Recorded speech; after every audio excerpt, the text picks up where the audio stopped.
Desmoyer, and welcome to Sway TV. Welcome and to Amazon Live and virtually into our Sway TV studio. I'm so excited to get started today. And we're doing Workout Wednesdays here on Amazon Live. And she is fresh off the set of Shark Tank. It's such an honor to be here today, so thank you. We're gonna have some fun on the street. We are gonna be talking all about parenting. This is our tribe of women. What is the key to a successful business? And it's Brad Grunberg. Hi, Brad. This is a game changer. There's a Tesla. You can actually buy a car on Amazon. The perfect gift. You guys, get on this now. Such an amazing Amazon deal. Yes, we got our Drake's Cake break. So awesome. Shake, shake, shake. Shake your Zulai. That was very dramatic. Thank you. Thank you, thank you at Sway TV. Thank you. Oh, Naveen says thank you. This is my first time I'm seeing Amazon Live. This is better than Netflix. Yes! So happy New Year 2021. Let's bring it in with a bang. 2, 1.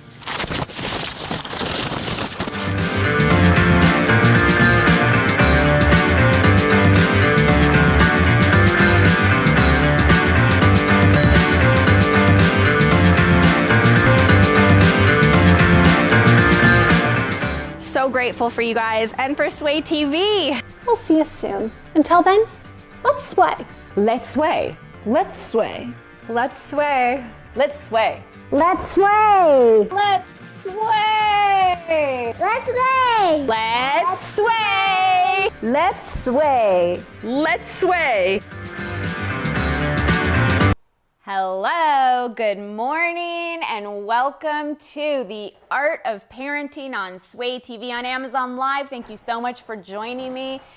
I wish I could say that it was a beautiful day here in Los Angeles. The clouds have rolled in, however, and we are expecting some rain. But actually, I'm really happy about that. I'm really excited because we need the rain. But it is very cold here today, and I'm well aware that I shouldn't be saying that because it is much colder in other parts of the country and the world. But I have my warm coffee because I am a California LA girl through and through. I have actually been fortunate enough to live in other parts of the country. I lived in the Midwest in Wisconsin for a while, so I know what a real winter is like. And I've been fortunate to travel and to be places in the winter, so I know how cold it can get. And I'm not complaining because it's only in the low 50s here and it's gonna probably drop to like in the 40s. But for me, it is cold. So I have my coffee and we are gonna spend some time together today. I'm really excited to be here at the digital, to welcome you into the digital studio for Sway TV on Amazon Live. Again, my name is Marissa Gold and this is the Art of Parenting. And today we are going to be talking all about teenagers, how to parent teenagers, what's going on with teenagers, why teenagers offer challenging behaviors because that's what they're supposed to be doing, but why they do. And we're going to talk about that, and I'm going to share my tips and my tricks with you for how to get through the day, especially during the pandemic. And while yes, there is some hope on the horizon, we are still in the thick of it. And so at least here in LA, our numbers are still pretty high. Our hospital beds are still pretty full.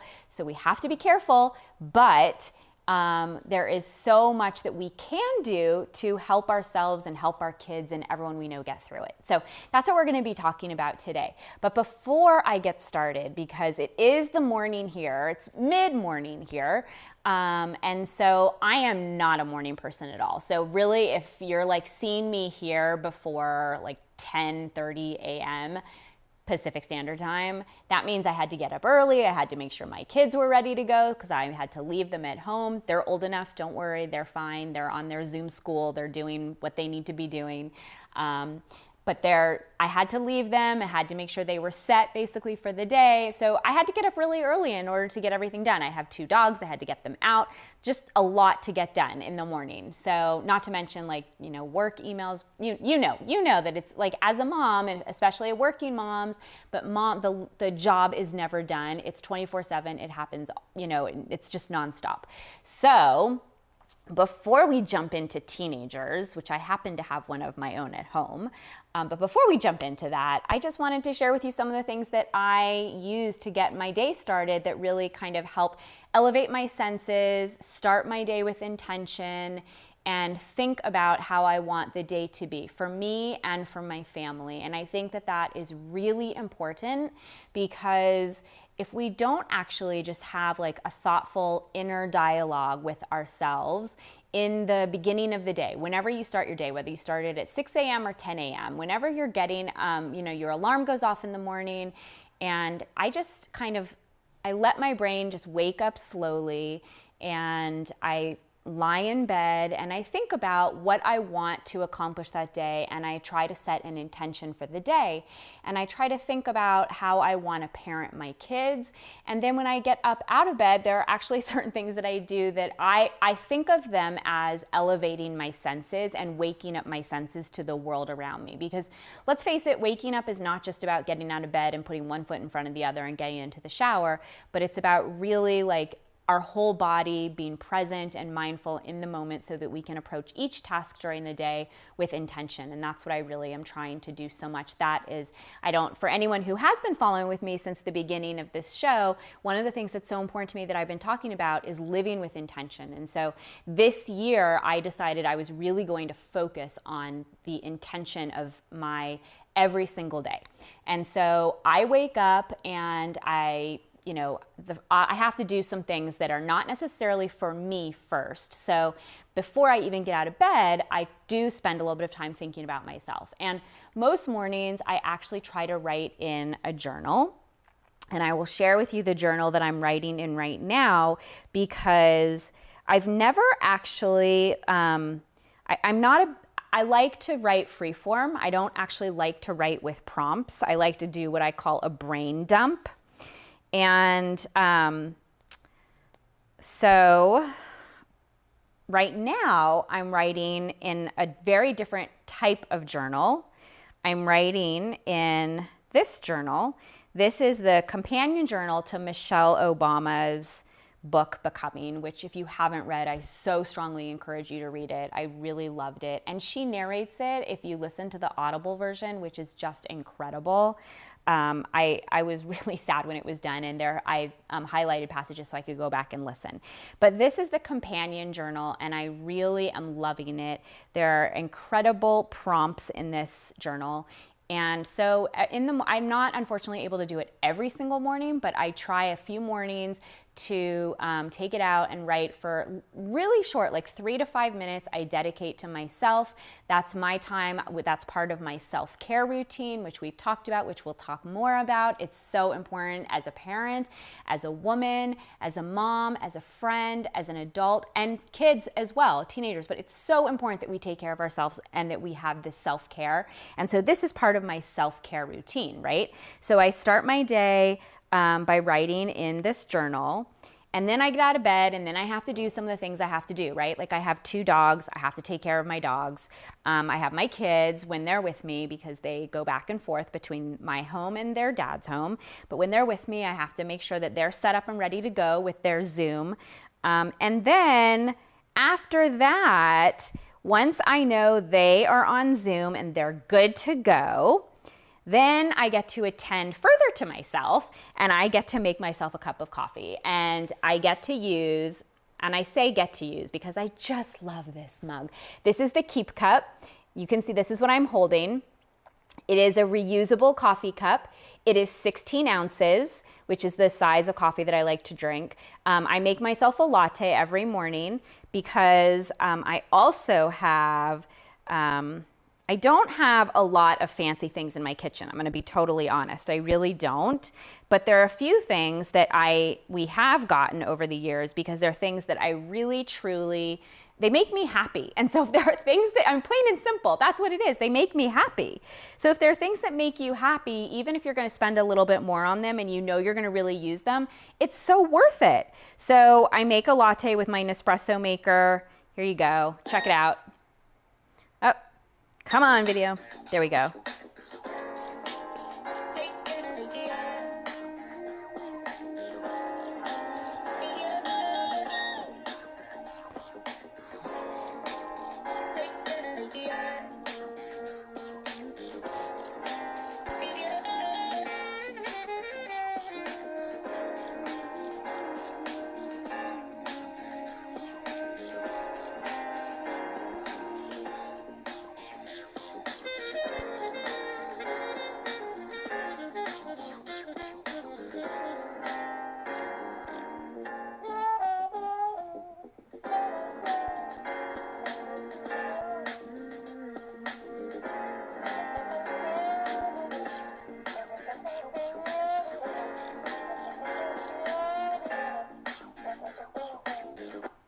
Okay, I think you get the idea. Did you see all of those different colors of pods? I'm wondering if there's a picture of all the different ones. I don't think so, not here. But there are so many different kinds of coffee that you can brew and lattes that you can brew in your Nespresso machine.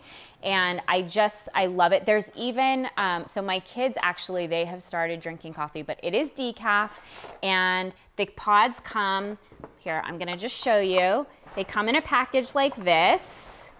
And they're so cute. Look, see? So here's what I actually, so this one is half calf. This is a half calf. They're color coded.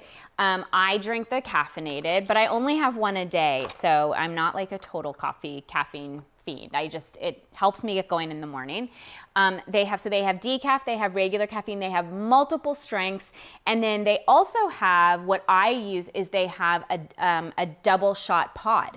So I can do, there are a lot of the pods are single. So if you want a single shot, that's fine. But if you want 2 shots of espresso in your latte in one drink, which if I were to go to a coffee shop, that's what I would be ordering. So now instead of using 2 pods, which is double the waste, in my opinion, I try to do things that where I can cut down on waste.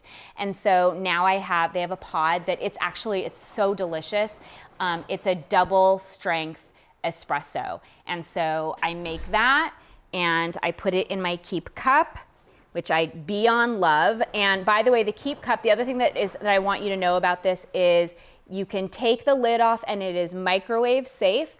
It can go in the dishwasher on the top rack, and it has a cork around the entire mug. So if it's hot, that's what helps. Now, I will tell you, this is not a vacuum sealed mug. I want to be upfront with you about that because it doesn't stay as warm as if you were using a Hydro Flask, which I also love.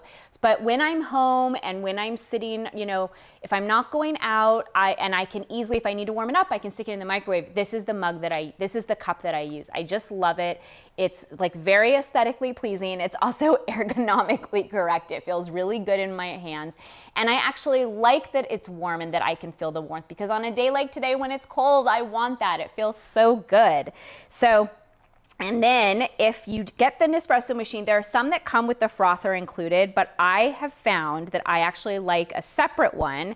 I'm gonna put this down so I can show you the one. Okay, I have done a lot of research on these, I swear. I'm a research queen when it comes to product. I like to figure out what I like. So I have used many different milk frothers that heat up. As you know, we've talked about on this show, the Zulai frother. I love that, but that one doesn't heat up. So if I want something that heats up, there's a few that are out there that are always in like the top 10 when they're reviewed. I'm gonna tell you, I have tried all of them.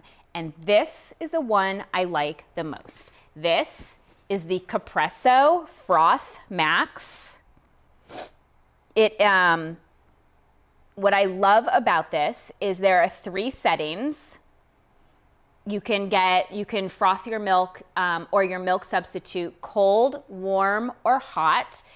This machine gets it hotter than anything else I have tried, barring put it in the microwave, which I obviously don't want to do, to froth it.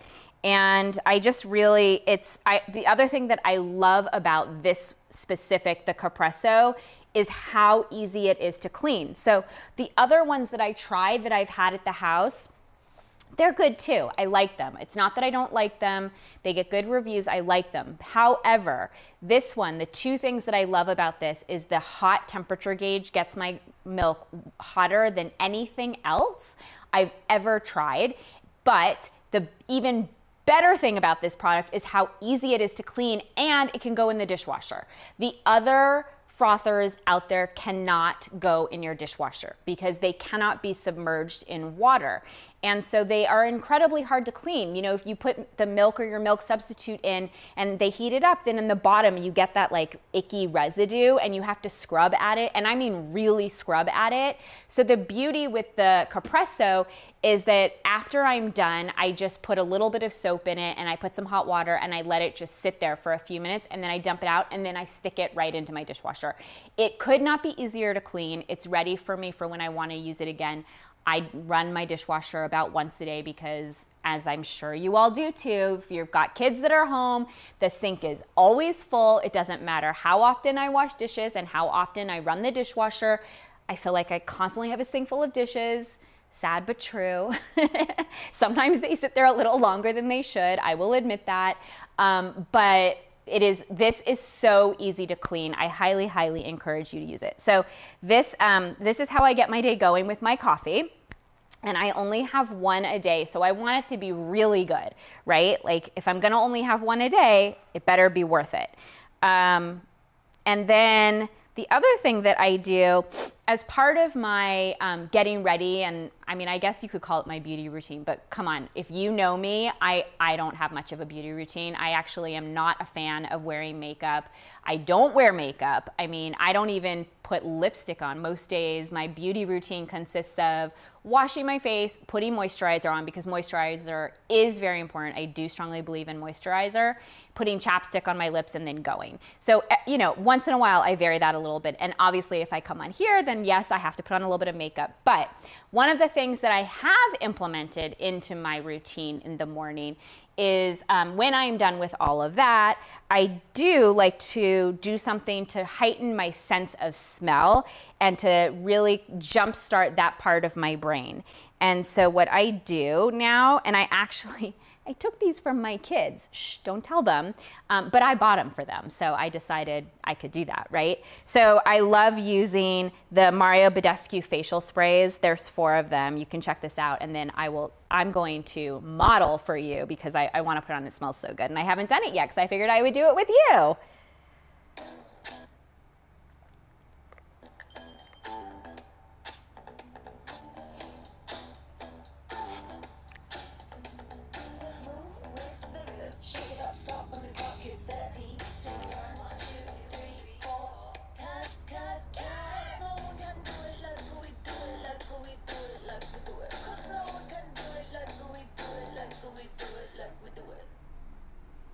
Okay, so which one should I do? If you interact with me in the chat, you can actually tell me which one you think I should do. I have the aloe, cucumber, and green tea, and I also have the aloe, herbs, and rose water. They're so cold because they were sitting in my car overnight, so I'm not excited about spraying these on my face. However, they will waken me up. They will enliven me and brighten my senses. So I think I'm gonna go this morning. I think we're gonna go with the aloe, cucumber, and green tea. And so I'm just gonna spray it. See? Oh, it smells so good. Oh, I got a little bit in my eye, and oh, live TV. Can't do anything about that. But anyways, okay, so that's the extent of my morning routine, right? And what I love about all of that is by the time I have, you know, taken care of my dogs, actually, let's go back even before that. By the time I have gotten up, my alarm has gone off, I wake up to classical music and also to the natural sunlight, okay? So I wake up to those 2 things.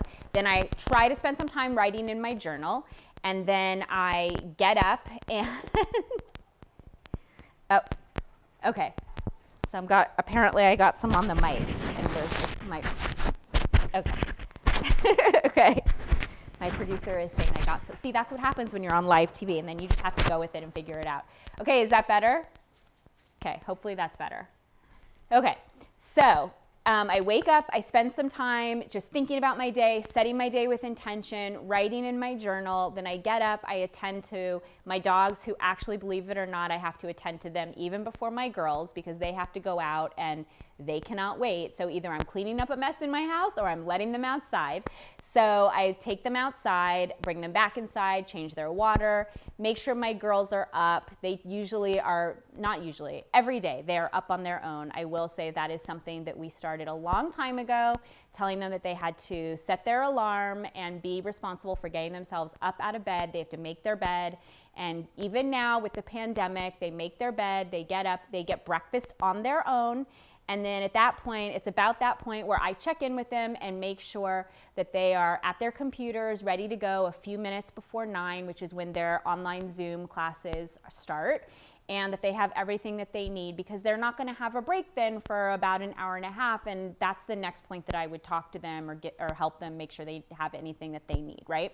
So then once I've checked in with them and I know that they're good, then I go, I have my coffee, and I actually also, I haven't even talked about it yet. Oh, I don't have it. I didn't bring it with me, but I can show you the video. My Kindle, if you follow me, you know how much I am obsessed with my Kindle, how I read every chance I get.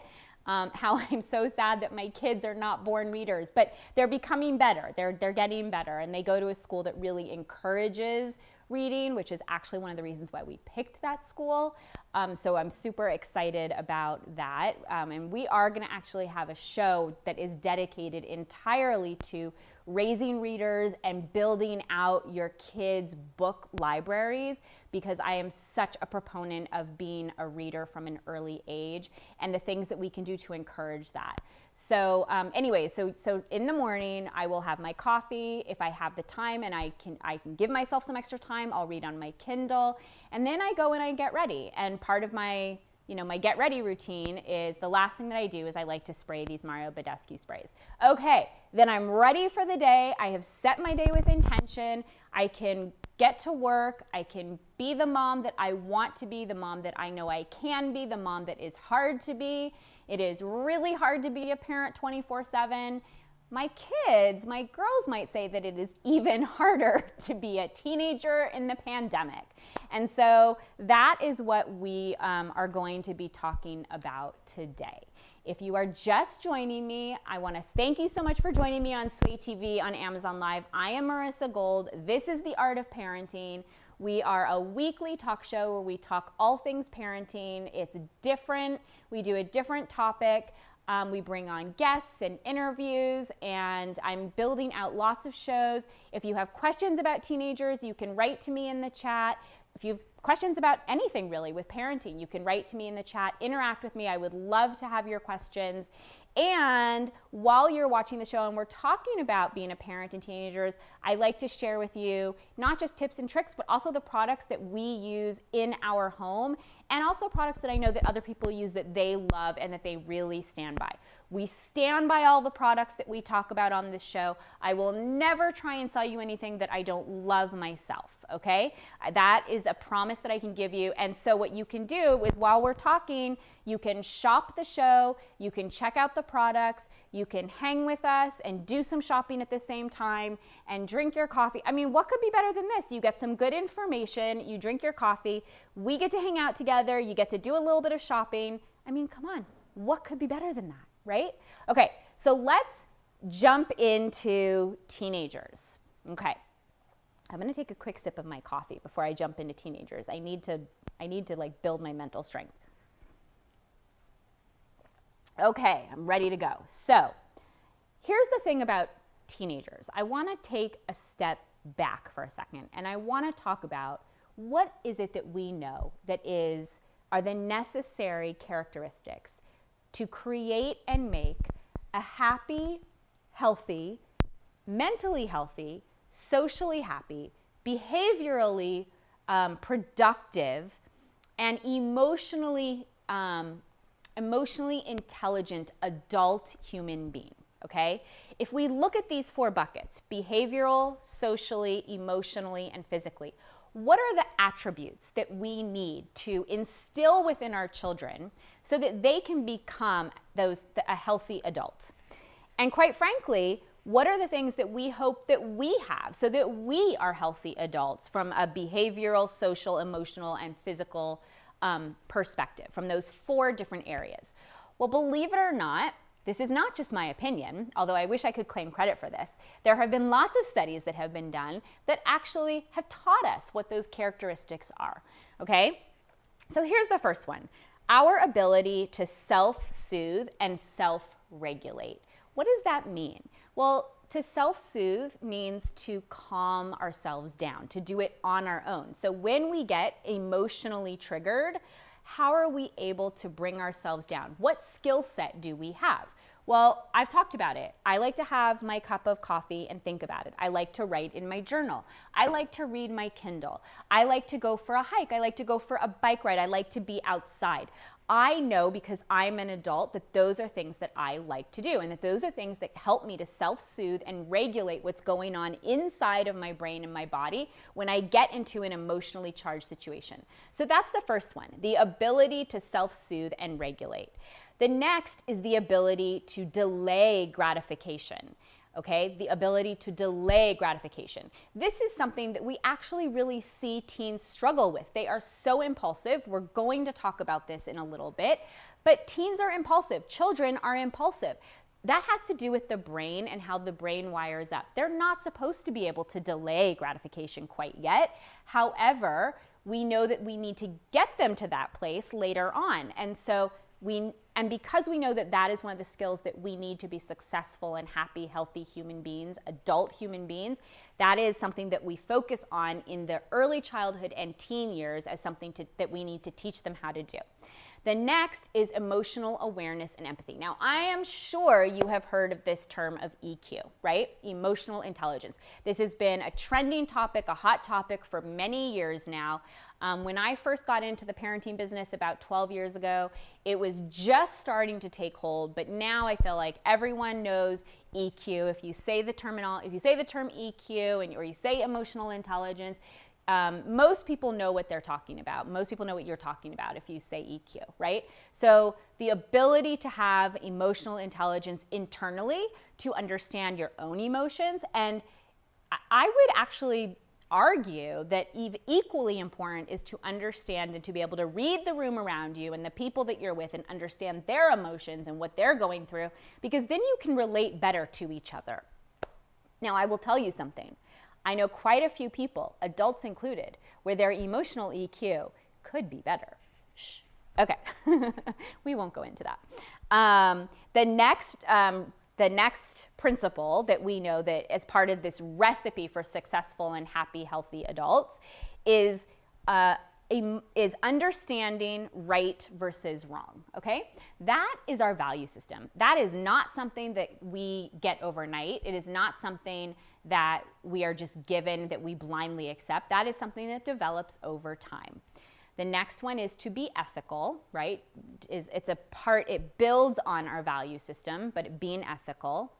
The next one, this is one of my favorite ones, is being grateful and showing gratitude. And I was actually going to share this later. Well, no, I'm going to share this later on in the show because I think it makes more sense when I place it where we're going to talk about it as it specifically pertains to kids. There's a lot that you can do to help your children attain the ability to be grateful and to show gratitude. And I actually think that that is one of the most important skills that we as parents can teach our children. I know that when I am with, and I have had many conversations with friends where we talk about our kids and how we as adults are so aware when they are appreciative, not just to us, their parents, but to other people in the community, when they are polite and respectful and appreciative of their teachers and their friends and the parents of their friends. And they show that gratitude, that genuine gratitude, not because they want something, but because they're genuinely grateful. And I think that you know, the ability to understand the feeling that you are grateful for something and then build on that, how to actually show that you are grateful, I think, and to show your gratitude, that is a skill that a lot of people don't have. And there are a lot of people that don't even understand that feeling, right, of true gratitude, not because you want something, but gratitude because something really is important to you and means something, and you are so appreciative that you have something in your life. And so that is part of this recipe for successful and healthy and happy, productive adults. And then the last one is this idea of resiliency. Resiliency, but I want to be very clear here, resiliency under normal stress levels. And we as a collective community this year, with the pandemic, with politics, with the social movements, with so many crises and things that we have been going through collectively, this year the stress levels have been amplified. But what I want to say specifically as it pertains to stress is that stress is actually the body's response to challenging and triggering situations. Stress is not a bad word. stress can actually be very good for us. But it is good for us when we know how to deal with it, when we know how to get through a stressful situation and bounce back from it. That is resiliency. That is grit. And that is something that is also incredibly hard to teach our children. It only happens over time. It only happens through trial and error. And a lot of that happens during the teenage years, which we're going to talk about, because the teenage brain is primed. It is primed for this idea of learning from experience, okay? And it allows them, whether they feel good from an experience or feel bad from an experience, to keep going with that experience, to redo that experience, or to say, forget it, I don't want to do that anymore. And part of that is resiliency, because sometimes they're going to have that feeling of, forget it, I don't want to do it anymore, but it's something that they have to do, right? So for a perfect example would be studying for the SATs and maybe not doing so well on the SATs, but you have to do it. Although that might be changing, we'll see. And I would love, I'm a huge proponent of removing standardized testing from college entrance qualifications. So, but that's a whole other show. So anyways, but that is an example, right? Or even to take it down to where our kids are studying for finals, right? Like, it's not something that they like doing, but it's something that they have to do. And maybe they study a certain way and they don't do so well on the finals. And then they realize that the way that they studied didn't work so well for them. And so they have to figure out a different way to do that, right? Okay, so that is what we're talking about. So these are the components of the recipe for a successful and happy adult and what we are building our teens towards, right? So I'm just going to go through them quickly again without commentary. And if you're just joining me, thank you so much for being with me on The Art of Parenting. I am Marissa Gold. This is The Art of Parenting on the Sway TV network. We're in the Sway TV studio in Los Angeles on Amazon Live. I'm so happy that you're here. And we're talking about teens in the pandemic. And specifically right now, we're talking about what makes a healthy, happy adult from a behavioral, social, emotional, and physical perspective, okay? Here's the recipe for success. 1, ability to self-soothe and self-regulate. 2, ability to delay gratification. 3, emotional awareness and empathy, EQ. 4, understanding right from wrong, right? What is our value system? 5, being ethical, building on that value system, putting it into place. 6, being grateful and showing gratitude. And 7, resiliency under normal stress levels. And I want to say that again, normal stress levels, because there is a difference, even though I talked about how stress can be good, there is a difference between normal stress and toxic stress. And when we get into the area of toxic stress for ourselves or for our teenagers or our kids, that is when we need to get help and go to our pediatricians or go to our mental health providers and get help for ourselves or our children. So we are talking today about stress under normal, healthy conditions. Okay, so let's talk about the brain just for a moment, because it is such a, I'm not going to do a crazy science lesson. Don't worry. I don't have like graphs and models or anything like that to show you, but there are a few very key points about the way the brain wires up that are so important for you to understand if we're going to have this larger conversation about the development in the early years versus the teen years versus what the adult brain then looks like, because so much of it is about the brain and how the brain wires up, okay? So here's what I want to say about the brain. First of all, I love the brain. I love learning about the brain. I love talking about the brain. I love teaching about the brain. If I was going to go back and redo my life over, and I don't have regrets, but if I was going to go back and do it over, I would be a neuropsychiatrist, because I absolutely love learning and teaching about the brain. I think it is fascinating. And there are some really incredible books and incredible articles and people that have been studying the brain. And I've been so fortunate to be able to study with some of them.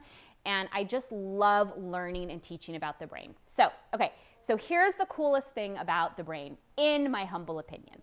The brain is the least developed organ at birth. In fact, most of the brain's development happens outside of utero, which means that when your child is born, the brain is not fully online and functioning the way most other systems of the body are in a typically developing child, okay? In the early years of development, and that is birth through about 6 years old, the brain comes online about 90% of the way there. That is an enormous, enormous amount of growth that happens. That is why there is so much discussion and teaching around how the early years are so important. And there's a lot of there are a lot of myths out there about how we used to raise our kids and we could put them down and walk away when they were babies and not talk to them and they would be fine. We know now that that's not true. We know now that from the second they come out of us, they're soaking up every word that we say. They're monitoring the social and emotional cues around them. They are hearing and seeing and smelling, and just every single thing that is happening around them is an experience that they are learning from. The brain is learning from. And so early childhood is all about this accumulation of generalized information, right? This is also one of the reasons why when we have kids, we send them out into the world to experience a lot of different things. Your child may have tried 3 different musical instruments, 4 different sports. They may tell you they love math one day and reading the next and art the next. That's great. That's what they're supposed to be doing. This period in their life is all about experience, experience, experience, and accumulate massive, massive amounts of information, and it's very generalized. The cells are multiplying in their brains. There are lots of pathways being formed. They're talking to each other, creating lots of these neural pathways, and your child is growing and getting experiences and learning from their environment as well as their genetics. So we know now it is not nature versus nurture, it is nature and nurture together that play such a crucial role in how we are raising our children. But we know that our children can be very emotional and, quite frankly, can be little brats sometimes, right? They can be lovely, we love them. They can be fun and funny. They can also be really challenging when they fall on the floor and go into a tantrum, right? That is not productive or healthy behavior for a teenager or an adult. So what happens that those behaviors go away? Well, over time, they learn that those behaviors don't work. So if our end goal is to get to that list that we talked about, that healthy brain that we talked about for adults, that's our end goal. And we just talked about what happens in early childhood. What happens in between here in the middle? That is the teen experience, and that is where we are going to focus our time today, our time and attention. The teen years are all about remodeling, okay? It is about the remodeling of the brain. And what that means is that all of those incredible connections that were made in early childhood, the things that are reinforced and happen over, the conversations that happen over, the experiences that happen over, the music lessons that happen over, all of these things that happen over and over and over, and your teenager is doing them more and more and spending more time with them, they get reinforced, those pathways get reinforced in the brain, and the brain really learns from that. And those things stay and become hardwired in the teenage brain, and the teenage brain takes it into adulthood and becomes a part of the adult brain. The things that don't get reinforced, the things that don't happen, the things that the brain is saying, we're not having this experience over and over and over. This seems like something that this person is not needing to remember. And so there's a process called the pruning process. And it literally, the way I like to think of it is the brain is like a use it or lose it organ. So if the brain is not using it, it will do what's called prune it away and lose it. And it doesn't mean that it's gone forever. It just means that those pathways are not reinforced and not remembered and not utilized, and therefore not a part of the hardwiring of the brain, the adult brain, later in life. This is so fascinating. I could talk for hours and hours and hours about this specific process, but it would get very scientific-y, and that's not what this show is all about. So we're not going to do that. But there is a book that I want to share with you that it's not in my list, but it's sold on Amazon. It is called Outliers. It's by Malcolm Gladwell, and it is not actually meant as a parenting book. However, it is a great book. It talks all about how time and attention that is spent doing something, that is how we create experts. So it is not just about what are we born with, it's also about the amount of time that we put towards it. And so much of that has to do with brain growth. There it is in the chat, The Outliers book. It's such a great book. I read it years ago when it came out, and I remember thinking, this should be billed as a parenting book, but it's Malcolm Gladwell, who I love, who's amazing. I wish we could get him on this show. I'm going to reach out to Malcolm Gladwell and see if we can get him to come on this show. How fun would that be? So anyway, so there's a few things that we can do, even though we're not really talking about children today. There are a few things that I just wanted to mention that we can do with our young kids to help really building the formation of the brain that's going to go into the teen years, right? And so I want to just share those things with you right now. One of the things during the pandemic that is so hard is to get kids off technology and to get them outside. And so one of the things that I talk about with the families that I work with is, okay, well, if your kids are going to be on technology, if they have to be on technology, since there's not a tremendous amount of things that we can offer them right now, let's try to find things that are really entertaining and also educational. And this is one of my favorite things that is out there. It is called the Osmo, and I'm just going to show and share this video with you. I had this when my kids, who are now, I have a tween and a teen, so when they were younger, the first generation of Osmo came out, and I got it and they loved it. Sadly, they grew out of it very quickly, but this is awesome. It has a super long lifespan. I highly, highly encourage, if you have a child that is like 4 or 5 years old, you can get them on here and then they'll be on it for a really long time. I love products that have a long lifespan. Sorry. Osmo. As a teacher, my rule for screen time is simple. It has to be educational. When students play Osmo at home, they're continuing their learning, which is my ultimate goal. Osmo has a wonderful ability for students to use their hands, which is different than most educational games. We know that students learn best when they are engaged in the learning. I'm a big fan of Osmo. Students love an opportunity to learn differently, which is what Osmo provides. Osmo, real play, real learning. Each sold separately, smart device not included. Okay, and I'm here to give you a quick rundown. Okay, and I'm just going to pause it for 1 second. I'm going to let the video play. This is actually, so the first one was the teacher testimonial, which I love to share. And I just want to call attention to one of the things that she said in it, which is, we know that kids do better when they're actively engaged in something. Yes, yes, yes, yes. And so this is technology, but they're actively engaged in this, and that is so integral. And they have fun, so it's entertaining. Okay, so now this is actually about the starter kit.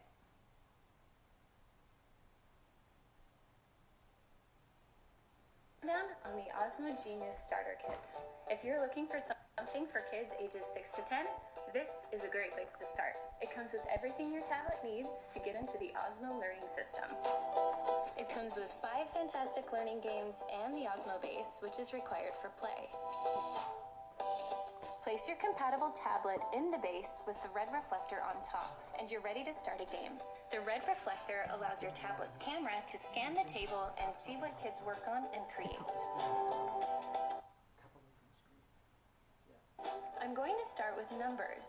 In numbers, you see bubbles with the numbers on the screen and use the physical tiles to count, add, or multiply to match the number. When your results match the numbers on the screen, the bubbles burst with a satisfying pop, unleashing fish, goodies, or even lightning storms. In numbers, there are no wrong answers. It takes away the stress that usually comes with math and lets you learn in a fast and intuitive way. Words is a scramble where you have to use the on-screen clues to guess the word and toss in letter tiles. It teaches vocabulary and phonics. You can play by yourself or with a friend to add a little bit of competition. What I really love about this game is that you can customize your own words albums, or you can download from a massive collection. There are over 1,000.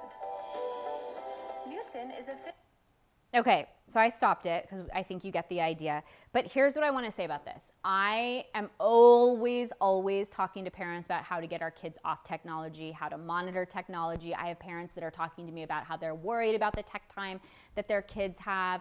And I get it. And I'm constantly giving I'm constantly trying to give advice about, you know, here are things that we can do and here are suggested activities, and, you know, I have so many tips and tricks for getting kids off of technology. That being said, there are going to be times when you're going to need to use technology, and that is okay. And one of the things that I want to, I know we're jumping around a little bit, but one of the things that I want to say, I had a mom yesterday, we were talking all about self-care, and she was telling me, she was saying, you know, I'm feeling really frustrated.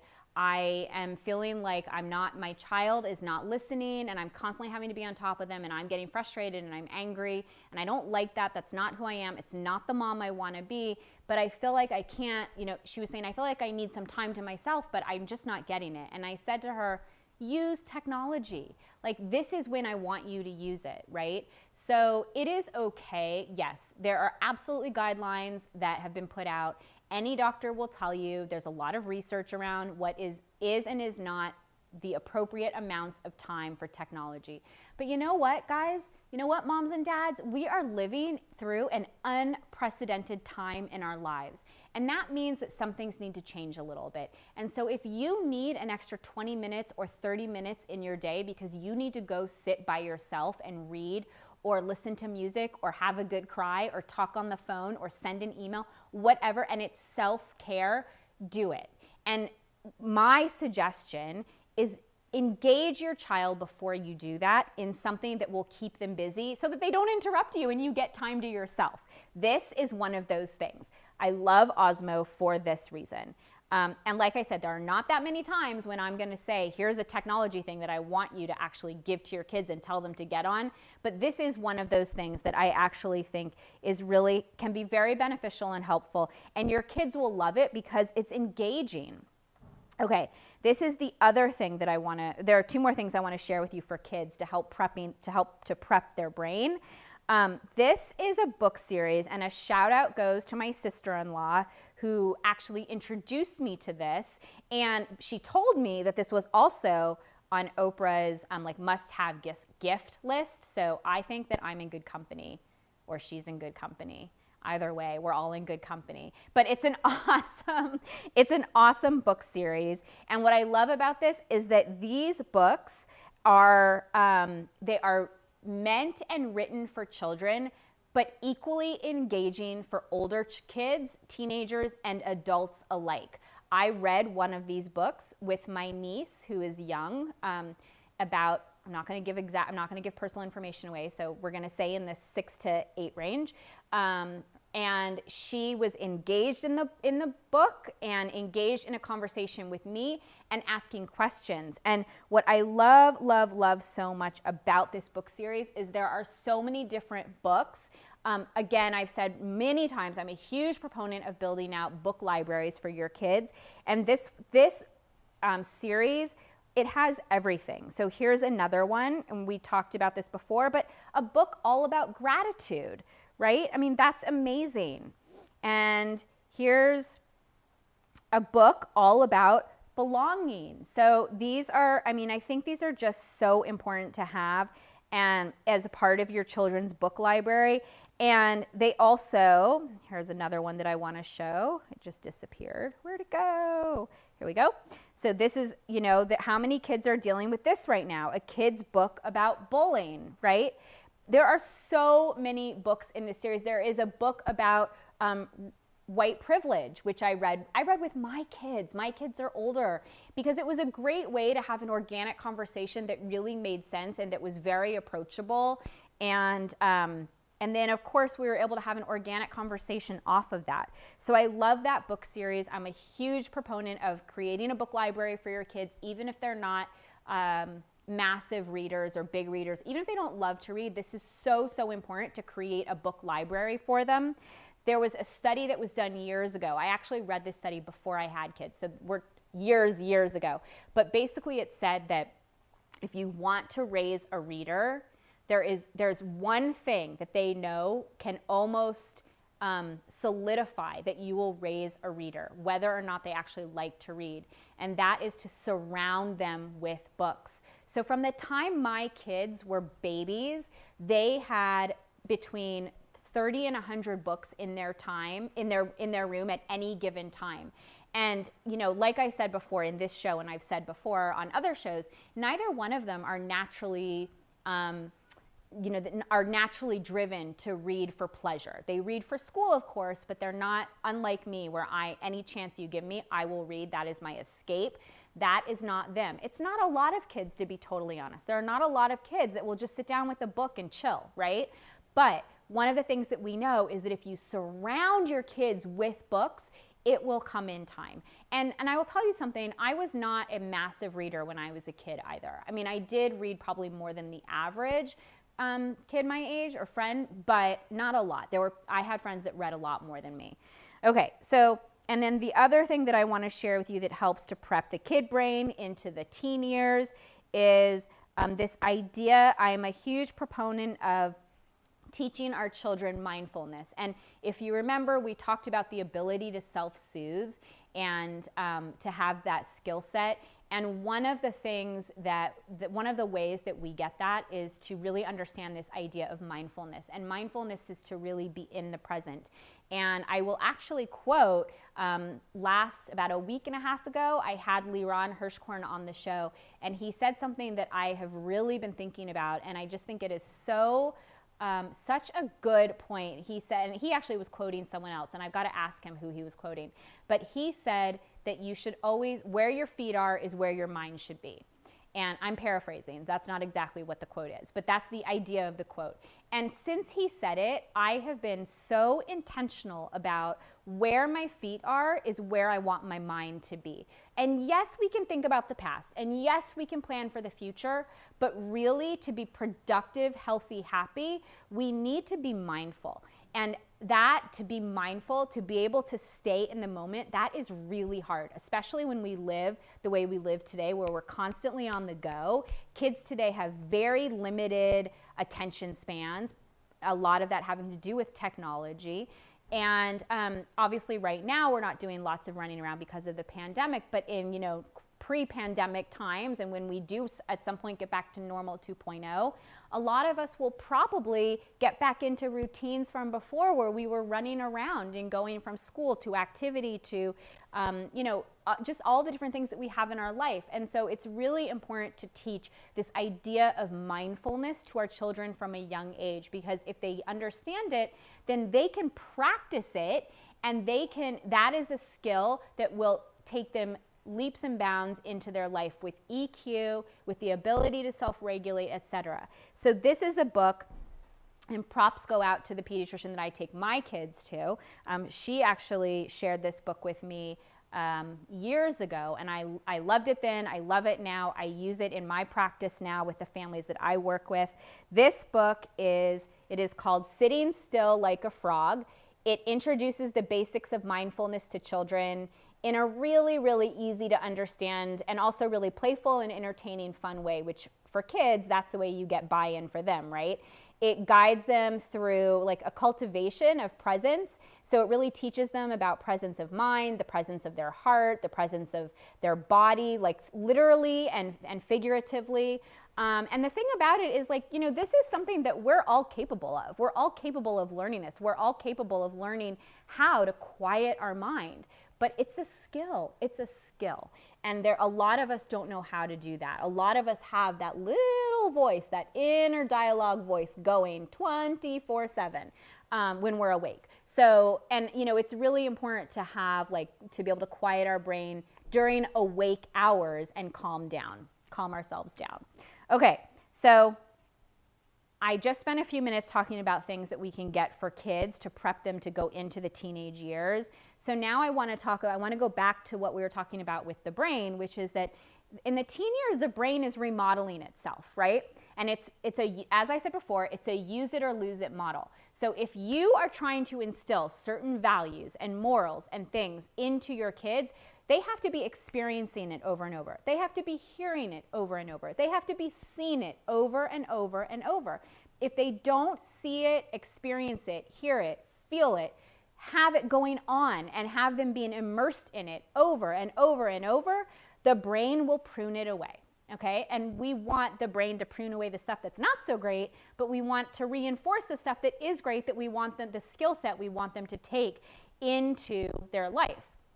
So one of the ways that we actually can help our teenagers do that is to try to create experiences for them that creates mindfulness for them. So just as I just showed you that Sitting Still Like a Frog book for kids, I want to share with you two things that I introduce to teenagers. Now, I'm going to be totally honest with you. It is easier to get teenage girls to do this than teenage boys. However, it is really, really important to get boys and girls and any teenager to try to engage in some form of this type of activity. What is this type of activity? It is journaling. So we know that when we actually, excuse me so much, I'm so sorry about that. When we actually express ourselves via writing, it helps our brain to actually see it on paper, think about it, reflect upon it, and be intentional about decisions that we make. We can make educated decisions, right? So here are a couple of things I really like for teenagers. This one is called the Big Life Journal. This is a growth mindset journal. Growth mindset is a huge, trending topic, trending word these days. This journal comes with prompts. This one is really, I think, geared towards tweens and younger teens. That's what I would say about the Big Life Journal. It has great prompts, but definitely geared more towards, like, I would say the 11, 12 years to about 14-year-olds. And then this one, oh, sorry, I just pressed the wrong button. So let's go back so I can press the right button and show you the one that I wanted to show you. This next one, this is specifically a mindfulness journal for teens. This is also with prompts and practices, but this one actually helps teenagers to set goals and reminders and to really encourage them to think intentionally. And that is what is so important to me, to teach teenagers to think intentionally. And the reason for that is because the teen years, it's all about the prefrontal cortex coming online and doing the work that it is supposed to be doing.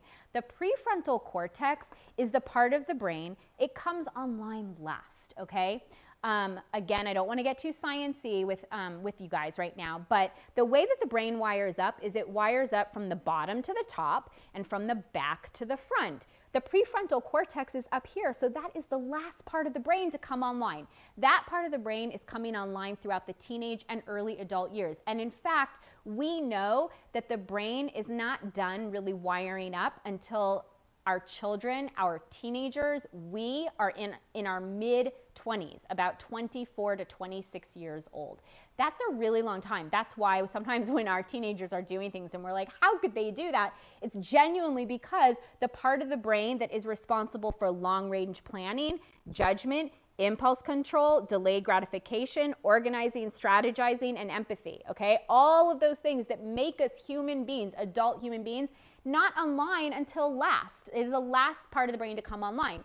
What's driving teens? The emotional part of the brain, the more primitive parts of the brain. That is why they make the kinds of decisions that they make.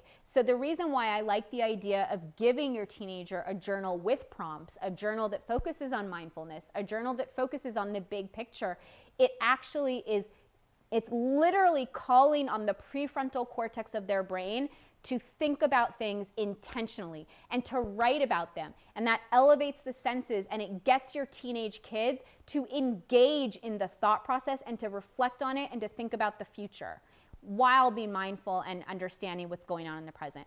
So, you know, it's important if you are going to get a journal for your teenager, especially your older teenager, it is important to say to them, what kind of journal do you want, right? Because if you just give them something and tell them to do something, if you are a parent of a teen, you know that is never, ever going to work. However, if you can get them to buy in some small way, then maybe they will engage in that activity. Hopefully they will engage in that activity. And we're going to talk a little bit later about one of the ways that I get my teenagers to engage in this type of activity when, if, you know, it's hard to do. It's hard to get your tweens and your teens to do something that you want them to do that they don't want to do. So we're going to talk a little bit later of how do I do some of those things? How do I put some of these practices actually into place? Okay, if you're just joining me, thank you so much for being here. We are live. I'm Marissa Gold. This is The Art of Parenting. We are on Sway TV on Amazon Live. Thank you so much, Amazon Live, for hosting us, and thank you much, Sway TV, for having me on. I love being here. This is, I don't even know what number show this is. We started in early January. It's been a month. We're doing it weekly. We've done a couple weeks where we've done twice a week. We're playing around with what the best models are for the art of parenting. But thank you so much for being here. It's so great to have you.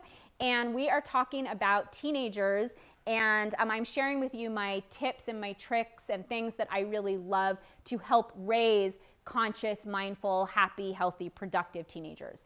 So, as I said, to get that teen brain to transition from the early childhood to the adult brain, there is this remodeling period. And in this remodeling period, there are a lot of behaviors that we don't understand and a lot of things that happen. And so if there are things that we can do to kind of help drive that a little bit as parents, it's really advantageous for us to take those chances and opportunities when we can. And this is one of the ways. By if you can get your child to engage in some type of journaling, it is a really great practice to help them to digest and reflect and work through what's happening in their brain. Another one that I want to share is if you do have a child who you are maybe having a challenging time with, there are these journals. This is an example of one. This is called Just Between Us, Mother and Daughter. It literally says on here, a no stress, no rules journal for girls and their moms. That is the title, ladies and gentlemen, okay? And here's why I love this, because if you have a challenging time, if you are going through a challenging time with your kid, with your daughter, this is a great way to engage with them in conversation. And you go to them and you say, I got us a gift. We are going to talk to each other here. We are not going to talk to each other in a conversation on the couch or in front of the TV or in the kitchen, but here. And I did this. I'm not doing this now with either of my daughters because I'm thankful and so blessed to say that I feel like, you know, we have a pretty good relationship, that we are you know, lines of dialogue are clear. We've got some clear communication in our home. That doesn't mean there haven't been windows that have been really challenging, and I'm sure there will be some in the future. But in the past, I have given my daughters a journal, and I have said, this is where we're going to work it out. And here's the thing that happens. So they get to write in the journal, and then they leave it under my pillow. And then, I respond to, if I want, I can respond to what they have to say. Or I can just write my own comments or talk to them about something or share a thought I have with them or ask them a question. Now, here's the really, really important part. Yes, this is a no stress, no rules journal. However, there is one rule that I would ask that you abide by, okay? Because this is one of the ways that you get your kids to, your teen kids to buy into doing something like this.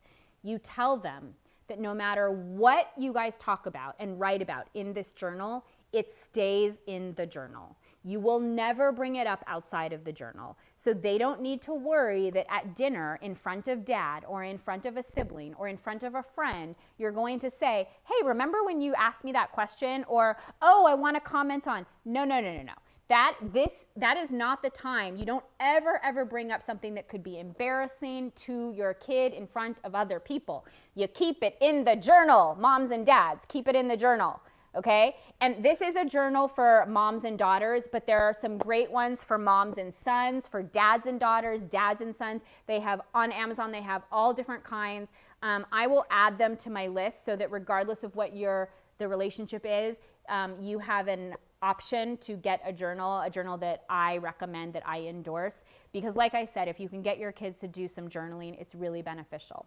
Okay, so the idea in the teen years is that the brain goes from, in the childhood years, it goes from having these massive amounts of information, and by the adult years, the brain has become efficient, or more efficient, I should say, hopefully, and more of an expert, and more calm, has the ability to self-soothe, is mindful, can practice gratitude, all these things. And that happens during the teen years when there is this remodeling or this use it or lose it occurrence, right? So, but how does that happen? How does that actually happen? Well, the teen years, they're all about individuating from you, mom and dad. Yes, that is right. They are supposed to be separating from you. They are supposed to be going out into the world and exploring their, their likes and their dislikes. They are supposed to be exploring their autonomy. They are supposed to be testing their boundaries. That is the job of the teenager. As much as we, the parents, may not like it, may not be comfortable with it. It might be totally out of our comfort zone because let's face it, these are kids we've been raising and helping and encouraging. And now at this stage in their lives, what do we have to do? We have to step back and let them figure some stuff out on their own, okay? So how teens spend their time is crucial to the development of their brain. And this is the beautiful thing. This is what I find so interesting.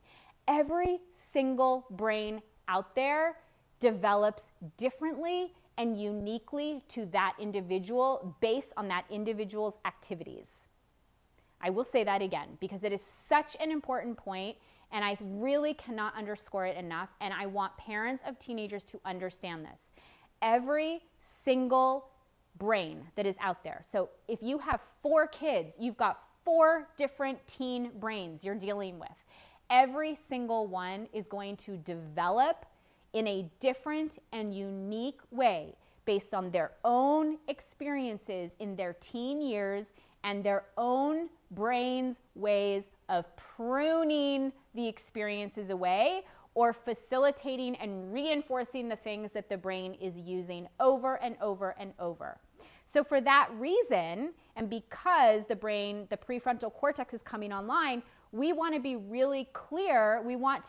It's important that we're helping teenagers to encourage the behaviors that they are supposed to be engaging in, right? What are the behaviors that they're supposed to be engaging in? What are the typical teen behaviors? Well, let's talk about that. And I want to emphasize that this is typical. These are for typically developing teens. And of course, if you are seeing red flag behavior, it is important that you check in with your pediatrician or a mental health expert because we are living through unprecedented times and there is so much going on that does affect us and our teenagers and our young children. And we really, really need to facilitate the best growth possible. Hey, Luke. Hi. So, okay, so teen behavior, how does it translate? What is teen behavior? And before I get into that, I will also just, once again, I want to say welcome to the show. If you are just joining, I am Marissa Gold from Intuit Parenting. This show is The Art of Parenting. We're on Sway TV on Amazon Live. I'm so happy that you're joining us. And we're talking all about teenagers, and we're about to get into teen behavior. What do we see in our teenagers? And one of the things that I want to just mention is that all of these things that I'm about to talk about, they're exacerbated by one simple fact, and that is that because of the pandemic, we are all on top of each other. We are all with each other so much more than we would otherwise be with each other, and that is really hard. I don't want to say that that is stunting typical growth, but it is certainly changing typical growth of teenagers. The typical development that teenagers go through is definitely being changed because let's face it, if you're a parent of a teen, you know what I'm talking about. Teenagers are not supposed to be with their parents 24/7, and we, the parents, are not supposed to be with our teenagers 24/7. Teenagers are supposed to go out and individuate, as we discussed. They are supposed to be with teenagers. Caitlin, you just said that Luke is a prime example of teen behavior. Well, that is quite possible, but I don't know Luke, so, you know. Maybe, Caitlin, maybe you are Luke's mom.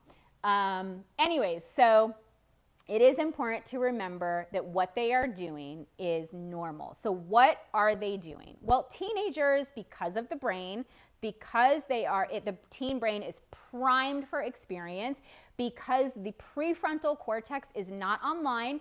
And let's remember, what does the prefrontal cortex do? It helps us with our long-range planning, with our judgment, with our impulse control, with our delayed gratification, our organizing, our strategizing, and our empathy. Those things are not online yet. What does that mean?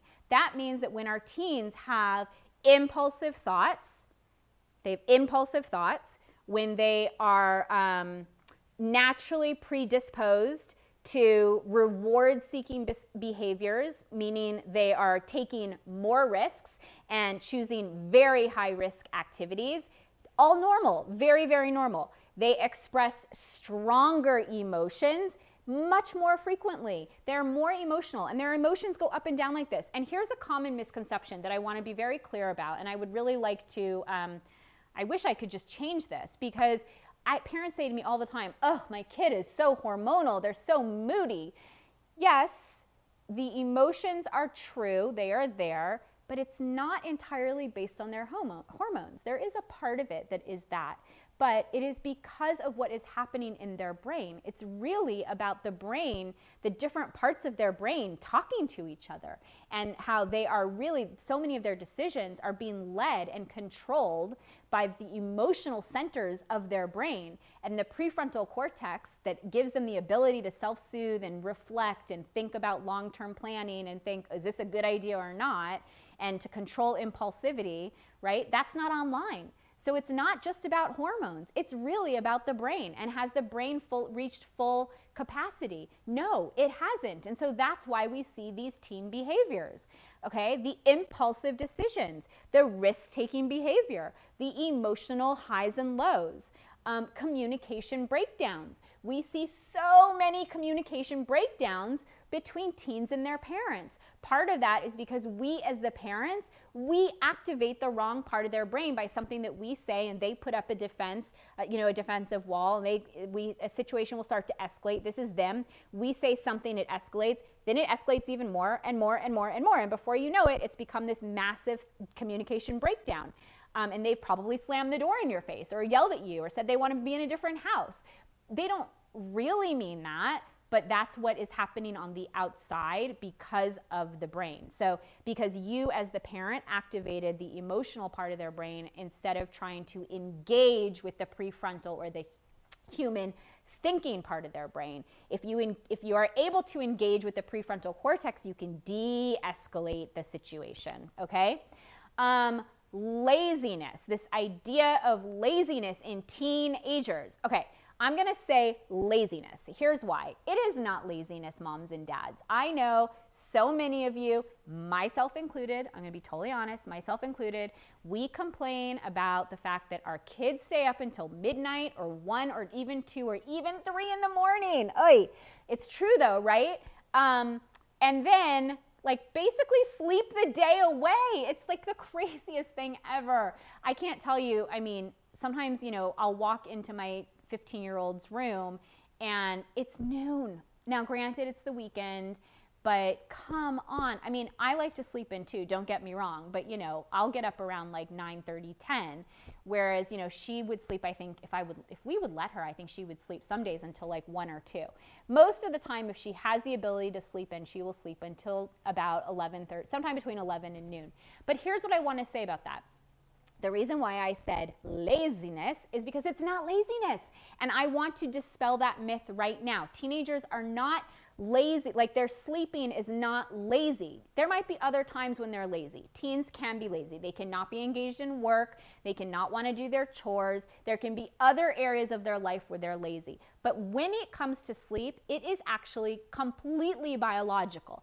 In fact, the melatonin, which is the sleep hormone, it naturally comes more into the, the levels of melatonin rise late into the evening, and they taper off in the teen brain late into the morning. That means your teens are not going to get tired until late in the evening, 11, 12, 1, 2, and it's not going to go away until late in the morning, 11, 12, 1, 2 the next day. So it actually, from a biological perspective, makes a lot of sense why they are sleeping these hours. And so I really want to dispel this myth that teens are lazy. No, they sleep a lot. Yes, it's because of the melatonin cycle, and it's also because they need 8 to 10 hours of sleep a day. Caitlin just said it starts with the chaotic toys. Well, I will say, one of the things that I will say that it does have something to do with also is technology and the times when our kids get off of that, but we're going to talk about that in a little bit. Okay, then the next teen behavior that I want to talk about is this obsession with peer approval. Well, this goes back into the teenagers that as they are in the teen years and get more into the teen years. As I said before, it's all about individuation. They're all about their friends. They want to be with their friends. What do their friends think of them? What do they think of their friends? How do they relate to their friends? And by the way, these relationships are really going to help them and teach them so much about what's going on in their lives and into the future. So I don't really like to think of it as a peer approval obsession, but rather a peer approval process that they go through where, yes, their friends are important to them. But here's the important part of this. They are supposed to be, and that's what I want you moms and dads to hear. This is the time in their life when their friends are actually supposed to be more important to them than we as the parents are. And that's really hard for parents, I think, but it's really, really important for us to understand. We need to figure out, parents need to figure out what is our role in their lives at this stage in their life? And we're going to talk about that. That's a really important idea and something to think about, and to think about intentionally about how you want to parent them differently now as a teenager versus when they were a kid. And it's a really hard thing. I think that's probably one of the hardest things, especially for moms, to pull back and say, I have this kid who I've been parenting and treating a certain way, and now I need to change the way that I'm doing that, because if I don't change the way that I'm parenting, if I'm parenting my 15-year-old the way I would parent my 5-year-old, I promise you're going to have some serious issues in your house. So, we really need to figure out different ways of parenting. Okay, so the teen behavior, they take more risks. There's a natural predisposition towards risk-seeking behavior, and they're choosing high-risk activities. They're expressing stronger emotions more frequently. They're going up and down, not hormonally related, biologically related. They are making impulsive decisions. There are many communication breakdowns. They sleep a lot, and some may think that they are lazy, but I am looking to dispel that myth. They are not lazy. It is a biological need for sleep, and it correlates with the natural chemical sleep cycles of their body and their brain. A peer approval process that they're going through and learning from. And all of this happens, all of these behaviors are happening, and it all happens because of the way the brain is wiring up. And here's the big takeaway: it is all normal. And it is what teens are supposed to be doing, and it is what the job of the teenager is. That is the most important thing that I want you to take away from this. It is the job of the teenager to engage in these activities, because when they do it, they are literally teaching the prefrontal cortex the right ways to act and behave in the future as an adult. And it takes time. It comes online over years and over lots of experiences. It does not happen overnight, and it is a process. And it is a process that these kids need to go through, right? That's so important. And I just want to welcome D. Wade. You started following. I just want to say hello, welcome you to the show. If anyone else wants to say hi, you can check us out in the chat. And it's so fun to have people here. And we've got lots of people watching and following along. So I'm so glad. The other thing that I want to say about the teen brain and the behaviors of the teen brain the brain of a teenager, I should say, is most adaptable in these years. And adaptation leads to success in life. We know that. The ability to adapt and to change leads to success. The most successful people are able to pivot. Think about even in the pandemic. Think about the people that have been successful in the pandemic. These are the people that have been able to pivot their businesses if their businesses could no longer function because of the pandemic, and create something new and different out of what they already had, that they're not stuck in a box. Well, you know what?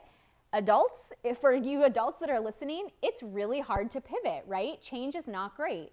In fact, 3 times this week I have had telehealth consults with people, 2 teenagers and a mom, and all of them said to me, I'm having a really hard time changing. Yeah, change is really hard. Adaptability is challenging, but adaptability and change breeds success. It is how we know, it's actually one of the things that makes us human beings, our ability to change, our ability to adapt. It is one of the things that differentiates us as human beings from other mammals.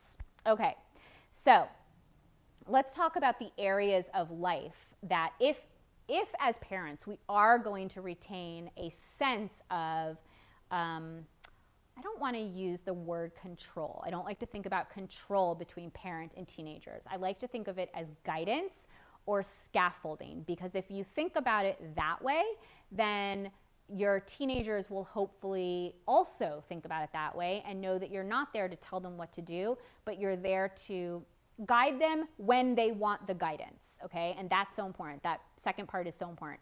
Guide them when they want or need the guidance, okay? And there is a difference, and we can talk about that. So the areas that I actually like to think about it for the teen years in 3 very different buckets, but very different, but also very related buckets. And I know that that sounds like that doesn't really make sense, but I'm going to explain it. Okay, so the first area are in relationships. Teenagers are, you know, their idea of relationships is really changing, right? When they were kids, they were all about like people taking care of them and people kind of like, you know, the helicopter-ish parenting can happen, you know, wanting to really just be with people all the time and having people help them. The idea with teenagers is that that is changing because they're individuating and exploring their autonomy, and their relationships with their friends are totally changing. They're becoming more important. And so they have relationships with friends, adults, family, teachers, romantic relationships, platonic relationships. A lot of these types of relationships are new and changing. And so it's important that that we are there for them as guides, okay? We have to, as parents, we have to be guides in this time. But know that this is an area where they may need some scaffolding.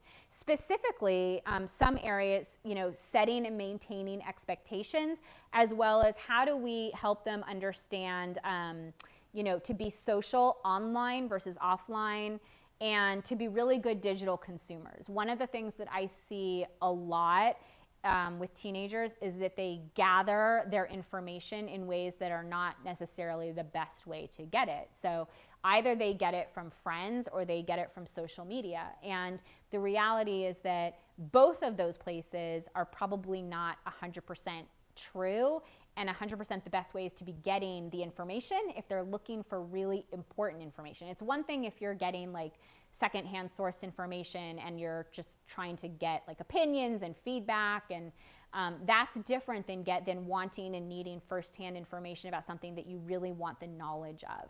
So it's important that they get some additional scaffolding from you as mom. Okay, and the second piece of it is that that parents and that caregivers of teenagers and tweens as well, that you are setting and maintaining certain expectations in your home around relationships and around how we talk to people and respect. So, you know, just because we want to loosen the reins a little bit and let them explore and have their autonomy and independence, it does not mean by any chance, nor am I a proponent at all of your teenagers being able to walk all over you. as the parent of a teenager, you should never feel in your home for an extended period of time that you're walking on eggshells around your teenage kids. That is not normal, it is not healthy, and you're not actually teaching them any good behavior if you're allowing that to happen for extended periods of time. Yes, there will be windows where your teenager is going to say something or do something and they're going to really rub you the wrong way, and conversely, you're going to do the same thing to them. That's part of the rigmarole or the dance between parent and teenager. That doesn't mean, however, that it should always be that way. And it's really important that it's not always that way. Okay, so in an effort to have it not always be that way, it is important that you are dialoguing and communicating with your teenager about the expectations that you have in your home and engaging and encouraging your teenager to help you maintain and follow through on those expectations. The second area of life for teenagers that is, an area where they are individuating and exploring their autonomy, which again they are supposed to do, but we also want them to be checking back in sometimes with you, and we definitely want you to be checking in on them and offering them guidance when they want and or need it. That is the area of strategizing and organizing life priorities in the present and for the future, and talking specifically about timing, commitment, and setting and maintaining their own expectations. So not yours for the home, but theirs. So this is really about planning, and this goes back into making sure that the prefrontal cortex is coming online in the ways that it's supposed to, right? And if you are, as a parent, if you are talking to them and having these conversations and helping them to understand what are the things that they need to organize, you're not going to always have to have those conversations. If you set them up and just have some little conversations sprinkled, here and there, then the beautiful piece about it is they will continue to, as the prefrontal cortex comes online, they will continue to be able to do that on their own. So here's a great example. So yesterday, my 12-year-old, who's not quite a teen, but a tween, and she thinks that she's like 22, in a good way. Yesterday, she was stressed and a little overwhelmed with some schoolwork, as so many kids are these days. And I said to her, she told me that during the school day. And I said to her, you know what, I just want you to not right now worry about it. I want you to focus on school, focus on your lessons, focus on the teachers. And when the day is over, we'll talk about it and we'll strategize on how to get it to a place where you feel you can plan and organize in your brain so that you will not feel this stress. And I said to her, I made that comment, and then I said to her, come find me when you're ready to do that, right? Because I wanted to put it a little bit on her so that I'm not just jumping down her throat and saying, okay, now we need to talk about how you're going to organize for your tests, etc. So when school ended, I actually took my two daughters. We needed to get outside and go for a hike, and it was beautiful yesterday. It was sunny and bright, and it was gorgeous, and we have hiking trails 5 minutes from our home. We're very fortunate. So we went up and we went for a hike, and on the hike, my daughter said to me, okay, we need to talk about my work, and we need to talk about, I have 3 quizzes and tests on Friday, and I have all of this stuff, and I'm feeling a little overwhelmed. And so we walked through each, it was honestly, it sounds like it was a longer conversation, but it was 5 minutes where we walked through each subject. We talked about what she needs to learn, how she can potentially study for her exams, and what are the areas where she's not quite sure of, that she still needs to touch base with her teachers between yesterday and Thursday so she knows how to properly study for her exams on Friday. And then I said to her, does that help? And she said, yeah. She said, that's great. And I said, is there anything else you need me to do? And she said, no. And I said, well, what are you going to do? And she said, well, I'm going to touch base with my teachers tomorrow, and I'm going to figure out tonight, which was last night, via my homework and my study guides, what areas I really need to study, and I'm going to do it. And I said, great. And that, the reason why that conversation is so important is because the next time that she comes to me and she says, I'm feeling stressed and I'm feeling overwhelmed, if there's a next time, I can say to her, hey, do you remember when we talked about this last time? And I can reference what we went through in the conversation we had last time. That's called a reference point to something in the past. And when we can give our kids reference points, it helps the brain create those connections. It's back to the brain connections. Love the brain.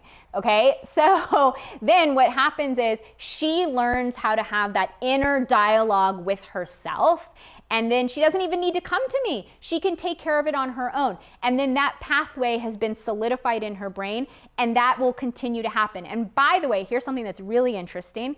When those things happen and she's able to do, when those connections occur and she's able to do things on her own, and she recognizes internally that she's able to do things on her own, and she has that really good feel-good system that she accomplished something on her own and she's proud of herself, that happens because of the dopamine reward system in the brain. The brain wants the dopamine chemical because it makes us feel good. And when things happen that make us feel good, we want more of it. So when that happens, when she feels good because she's figured out how to do something on her own, the body will release the dopamine, it will feel good, and her brain will want to do it again. And the next time her brain will remember that. And what that has just done is there has been some growth in the prefrontal cortex, and that is the job of the teenage brain.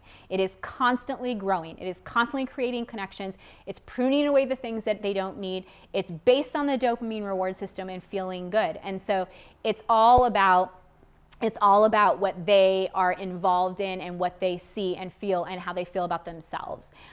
It is not just about what they see or what they hear. It is about all of it. So Caitlin, I'm going to actually disagree because it is about what they hear. It is about their experiences. It's about what they see. It's about what they hear. It's about all of it. They are picking it up from in every area of their life, from their conversations with their friends, their conversations with parents, with teachers, their experiences in school, at home, Zoom school, everything that is happening to a teenager in their surrounding environment and internally, the dialogues that they're having, it affects them, drastically affects them. That is why it is so important that we as parents and educators and mental health professionals and doctors are able to help scaffold that development, but not do it for them.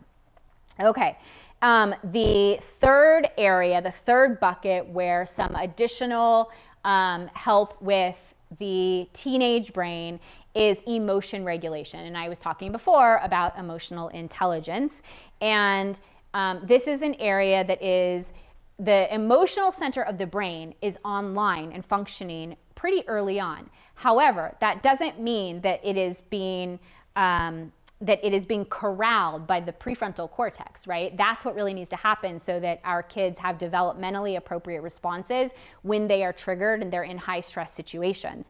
And so because of that, it is so important that we are teaching them, that we, the parents, it is so important that we are acting as our children's emotion coaches. And what that means is that we are talking to them about their emotions. We are sharing with them about our emotions. We are allowing them to have their emotions and validating them and helping them learn what are the developmentally appropriate responses to their emotions and to the emotions around them. Okay, so there are emotions that can be running high or low, or anger, frustration, sadness, distress, jealousy, fear, loss, joy, excitement, and enthusiasm. However, there are so many other emotions. In fact, in our face, we have approximately 40 facial muscles that will actually show over 100 different emotions. That's why it's so important that we actually interact face to face and we actually see people around us, because we learn from seeing, not just from hearing, but we learn and we pick up on these social cues. It's one of the things that's actually made the pandemic more challenging because our faces are covered with these masks, which is fine because we can still see what, there are other ways to understand emotion, but it definitely has become a little bit more challenging. And it's also one of the reasons why Zoom school can be challenging, right? Because people are not, yes, they're seeing faces, but via the screen, sometimes delayed, sometimes a little bit fuzzy. It's really different than being in person. So, okay, so it's important to be helping with the emotion coaching. It's also important to be recognizing when our children are displaying low levels of anxiety or stress or depression. It's important that if we are seeing that, and especially in a prolonged state, that we are helping our kids. And the last piece of the emotional regulation is teaching our children all about mindfulness. Okay, so mindfulness, as we've talked about over and over and over, is about really understanding how we are feeling in the moment and staying present in the moment and honoring that. And that is a skill set that comes online over time. And so it is it is something that we can help encourage the practice of and teach, but it happens over time. It does not happen overnight. Okay, we are going to go into part 2, segment 2 of this show, but we are just going to take a short little break. We will be right back. See you momentarily. Don't go anywhere. We are live. We'll see you really soon.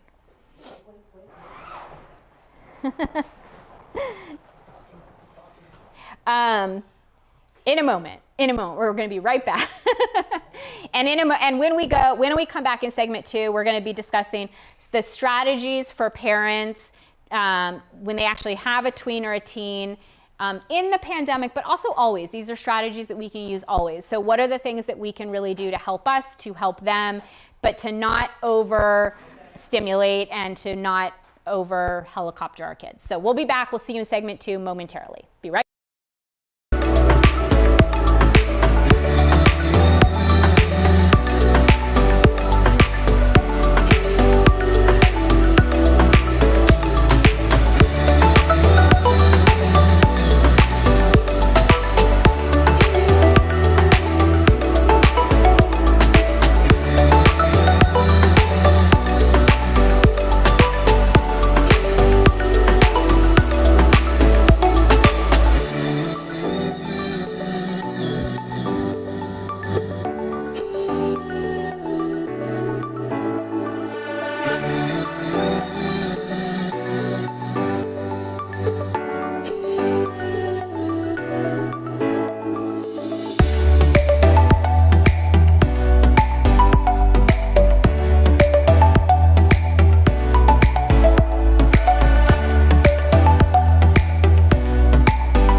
Okay, sorry, we're back. We're going to hit segment 2.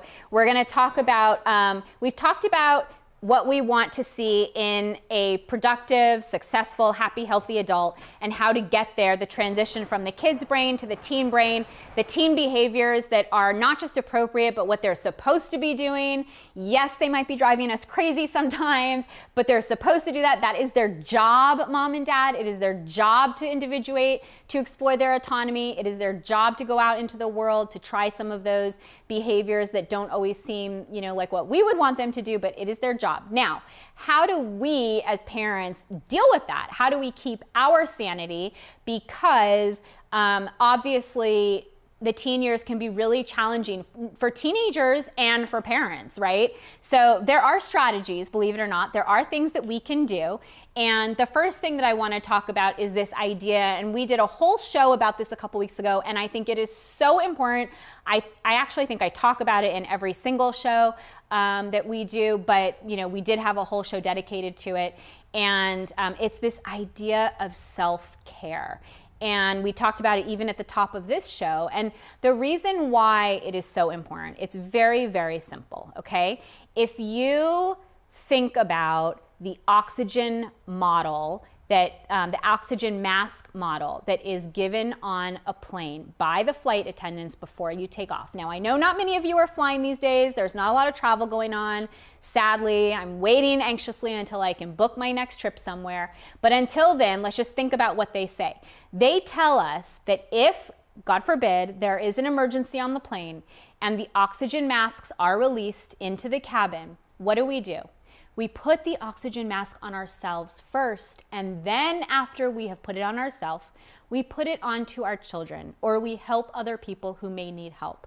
The reason for that is very, very simple. We have to help ourselves before we can help other people. If we don't help ourselves, we may pass out, we may not have the energy, we may lose patience, we may not have flexibility, we may not have the brain power and the emotional awareness and the mindfulness to be in the moment to deal with something that is pressing. And so we have to take care of ourselves.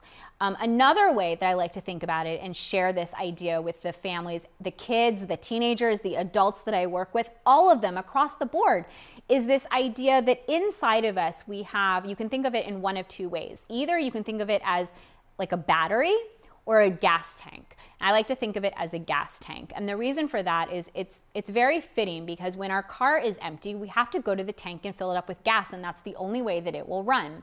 I like to think of us having an internal gas tank, and every time you expend energy during the day, you lose a little bit of your gas. It goes away.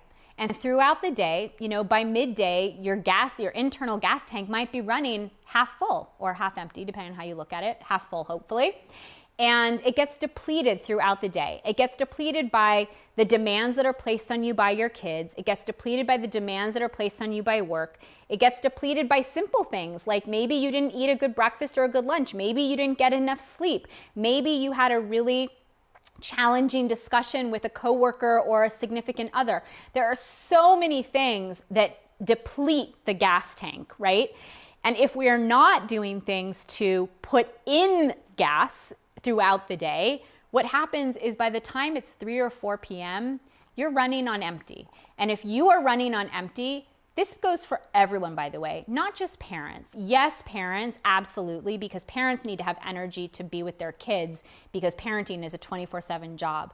But even people, adults and kids who are just functioning in the world, if you are not filling up your internal gas tank throughout the day, you will not be able to get through to the end of your day in a healthy way. You will need a crutch to get you through. And those crutches can become unhealthy for you. And so in order to avoid those unhealthy crutches, we need to fill up our gas tank naturally. So how do we do that? What do? It's self-care. It is all about self-care. So we talked about it already, and I'm gonna just show, I already showed a couple of the products that I love, but I'm gonna show now my absolute favorite for me.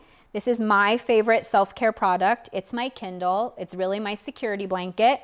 It's always with me. Right now it's not on the couch where it usually is when I do this show. It's in my bag, which is about 3 feet away. It's always nearby. And I just finished a book actually yesterday on my Kindle. I always get super excited. I call them new book days. Today is a new book day. I get to start a new book tonight, and I'm so excited. I have 3 in my queue. I cannot wait to choose one of them. But here's a little bit about the Kindle.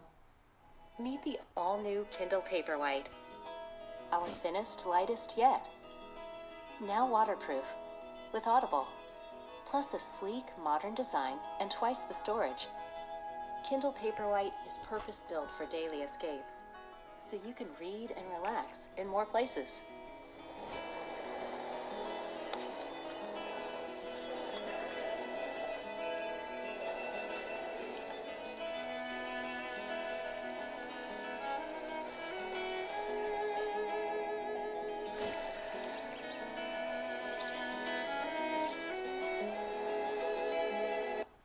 Okay, so that's the Kindle. Again, this is something that I think, each and every one of us has to figure out what are the things that make us happy, individually happy. That's happiness that's not based on anyone else. So for me, I know it's listening to music and reading. Those are the things that make me happy. And while doing those things, and also journaling. And while doing those things, I like to have a candle going, because I just like to elevate my sense of smell wherever I possibly can.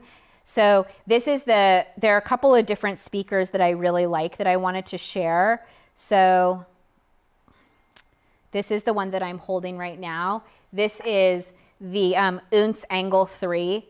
And I just love this one because it's super easy. It's so portable. It feels really comfortable in my hand. It's easy to carry around. I know that sounds really silly, but it really is.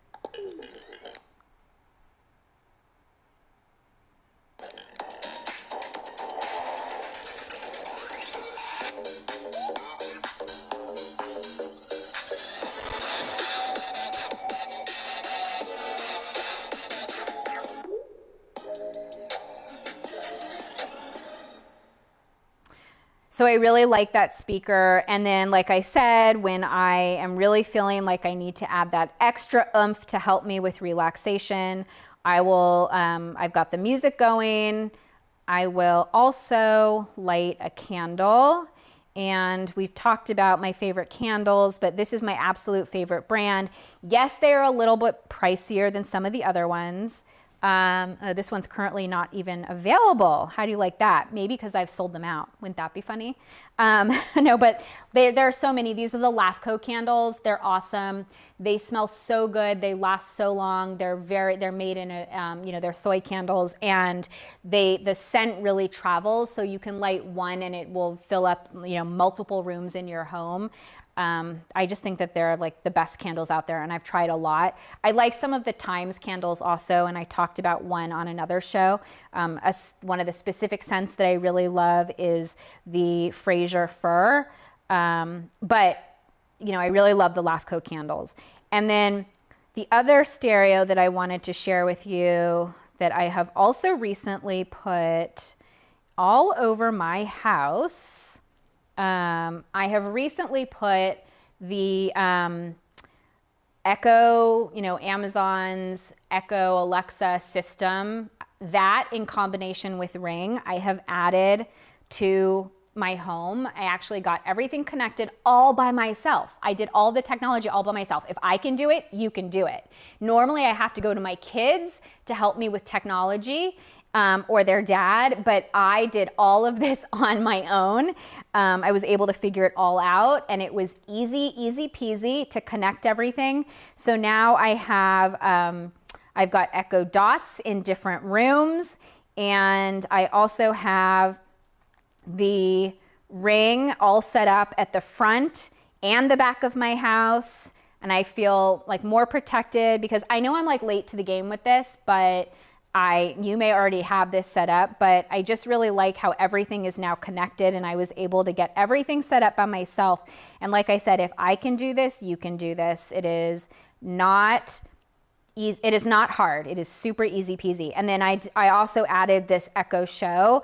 And so I have the Echo Show in my kitchen. I have the dots around the house. The Ring is on the front door and the back door.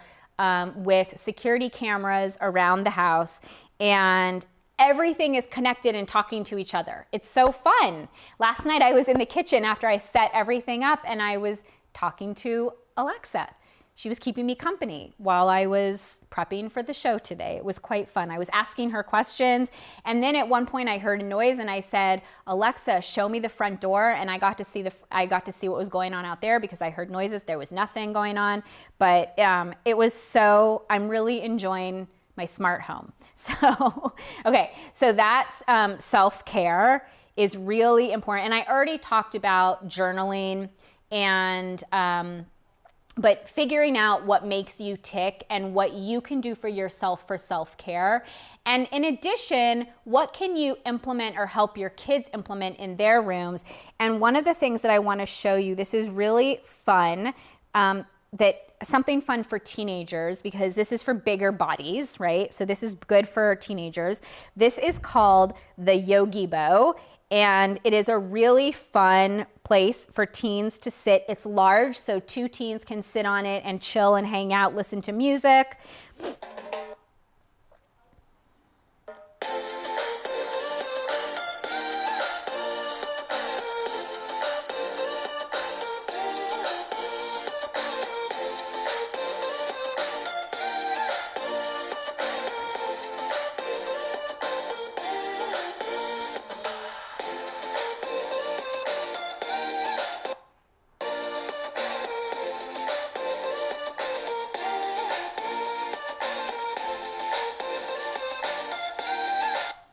So you can see how many different ways it can be transformed. You can use it sitting upright or lying down. It comes in so many different colors, so you can style it to the needs of the room that you're in. Your kids can pick out whatever color they want. There are also slip covers for it, but it's a great, it's something really fun to put into your teen's room to get them off of their desk chair and off of their bed if you have the room.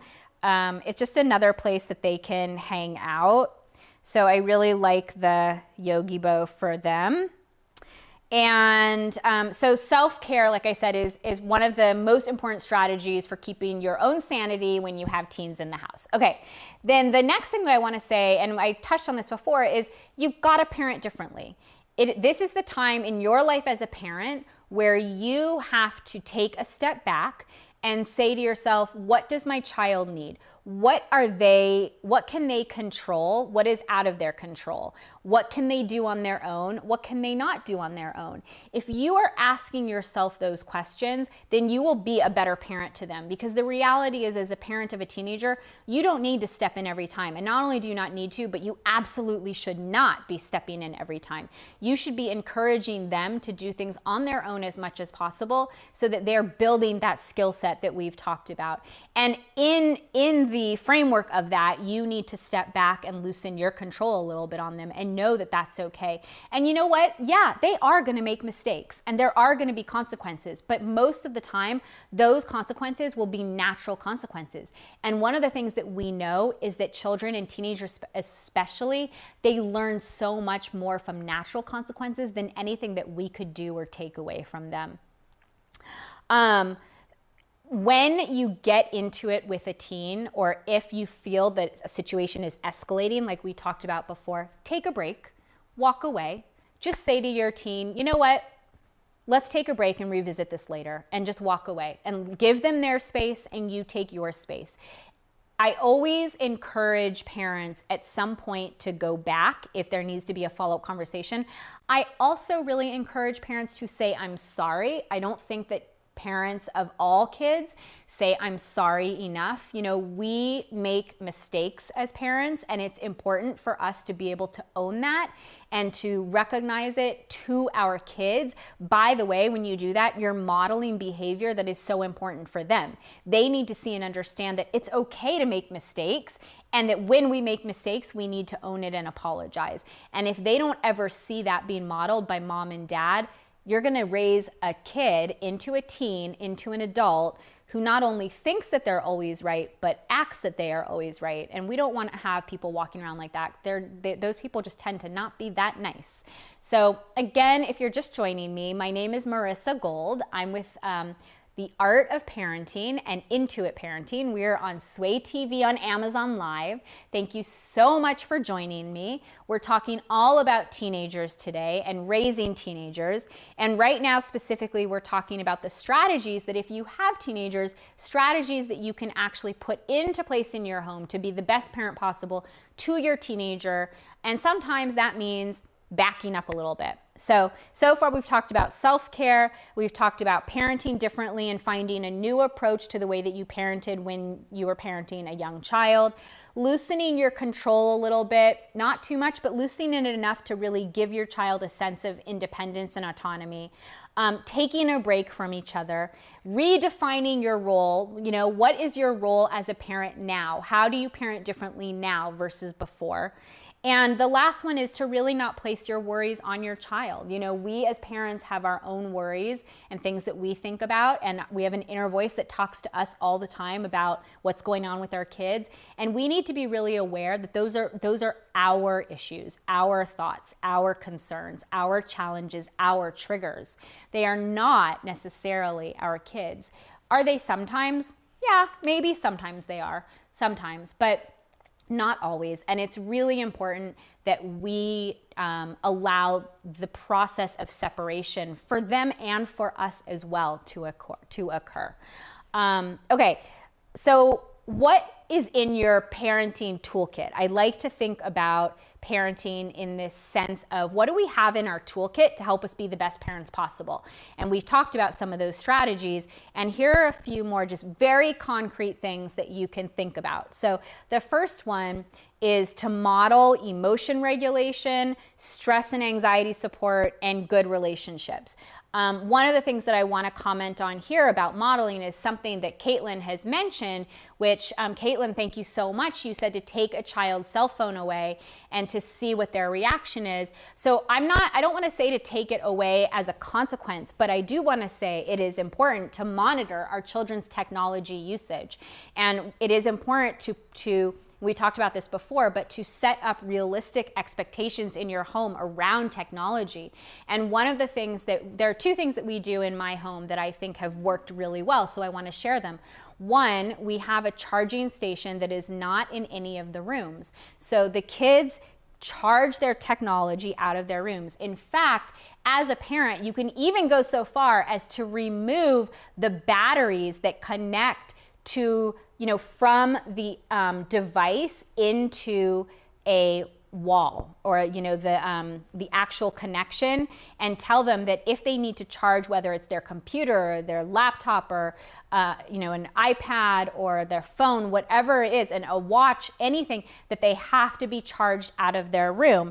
And what I like, the item that I like the best for charging, it's awesome. And we have it in the kitchen, which is downstairs. And then in the evening, the kids charge I have one upstairs. It's in my room, which I don't love having all the technology in my room, but it's not by my bed. It's on the other side of the room, and it's not in my kids' rooms. And this is what I love for them for charging. This Tough charging station, I love it.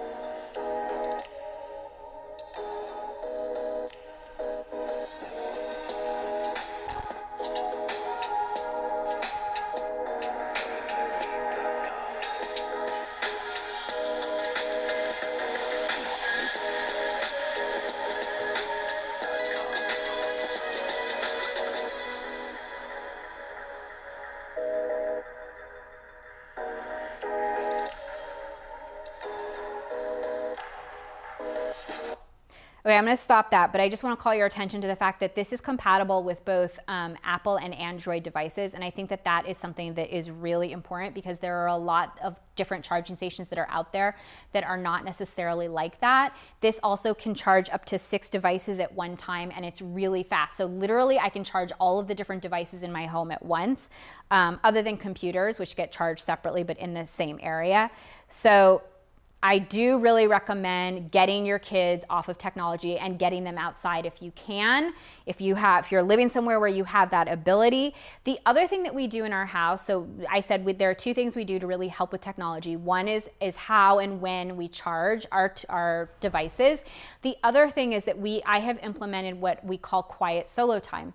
And quiet solo time happens sometimes once a day, sometimes more. It really depends on when I see my kids and I need it. And I will say to them, you know what? We're going to take a break and have quiet solo time. And they know what that means. We all gather in a room. Usually we are in the den, or sometimes we even do one of their rooms. It depends, or my room.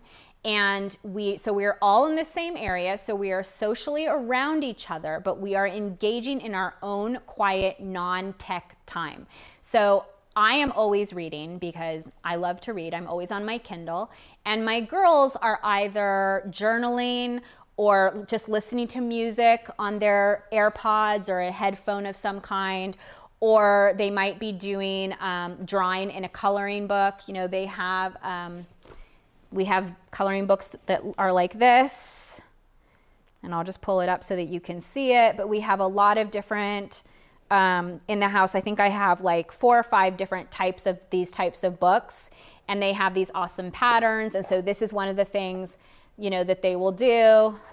That I opened that, that's it, just so you can see like really fun, funky patterns. So they'll draw, or they'll listen to music, or they'll read, or they'll journal. I will do my reading on my Kindle, and we just sit and we have like 20 minutes of solo time. And the really cool thing about it is once they're off technology, it's kind of easy to keep them off. Yes, of course, like they do ultimately go back on, something gets them back, whether it's a friend texts them or they've got homework or whatever it is. But usually my intention is for like 15 to 20 minutes of solo time, of the quiet solo time, and it ends up going longer. And sometimes they'll just say to me, you know what, let's go outside. Sometimes it then turns into like something else. So the reality is that kids really do like to be with their, siblings and their parents. I think that they forget, and they have to be reminded, and they have to be reminded in an organic way. And so while it's not entirely organic that I say to them, okay, we're having our quiet solo time, you have to get off now, it's something that we've incorporated into our routine, and they know the drill and they don't fight me on it most of the time. Most of the time, they don't fight me on it. Okay, so that's modeling. The next thing is to be communicating better and listening. Listening is really, really big. So as a parent of a teenager, one of the things that is so important is to say to your child, if and when they come to you, to say to them, do you want my feedback right now, or do you just want me to listen? Because 9 times out of 10 teenagers, they just want you to listen, and that's okay. Sometimes they will say to you after, they'll say, you know what do you think about this? But if they don't, if they want you just to listen, just be listening ears. Just listen to them and make a comment like, I can see how that's hard. Let me know if you want some suggestions, right? Because what I have found with my teen and my tween is that they so often want to just be heard and validated and need someone to vent to. They're not looking for an answer, because that's actually the brain trying to figure out, work through it. And sometimes talking it out loud really can help.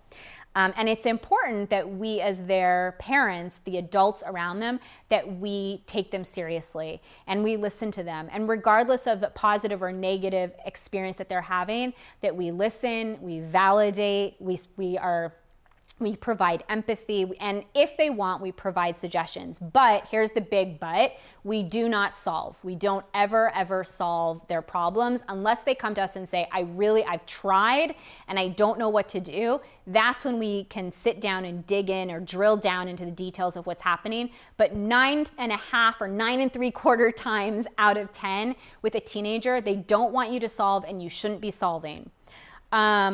The next thing with teenagers is to help them set up and manage realistic expectations and be honest about it, right? Like if there are certain things that you are or are not okay with, you need to tell them and manage those expectations.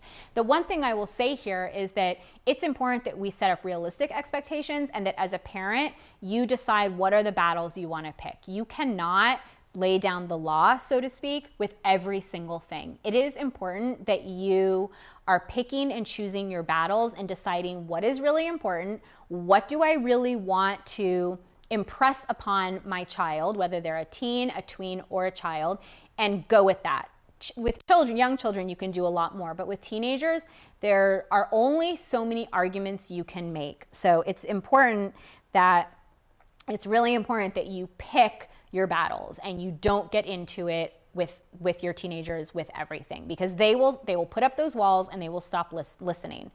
And when you are having those conversations and when you are setting up those expectations, then as a parent, you need to empower your teenagers to make those decisions on their own, so that they will feel good, so that they will get the dopamine reward system engaged, and they will understand and be proud of themselves and repeat those positive behaviors. Okay, the last thing about your parenting toolkit for a teenager, and this is a big one, is flexibility. Flexibility. So especially now, if the pandemic has taught us nothing else, it has taught us the need for flexibility. And we talked about this a little bit with pivoting, but one day we might think that something is going to happen and the next day that can be taken away.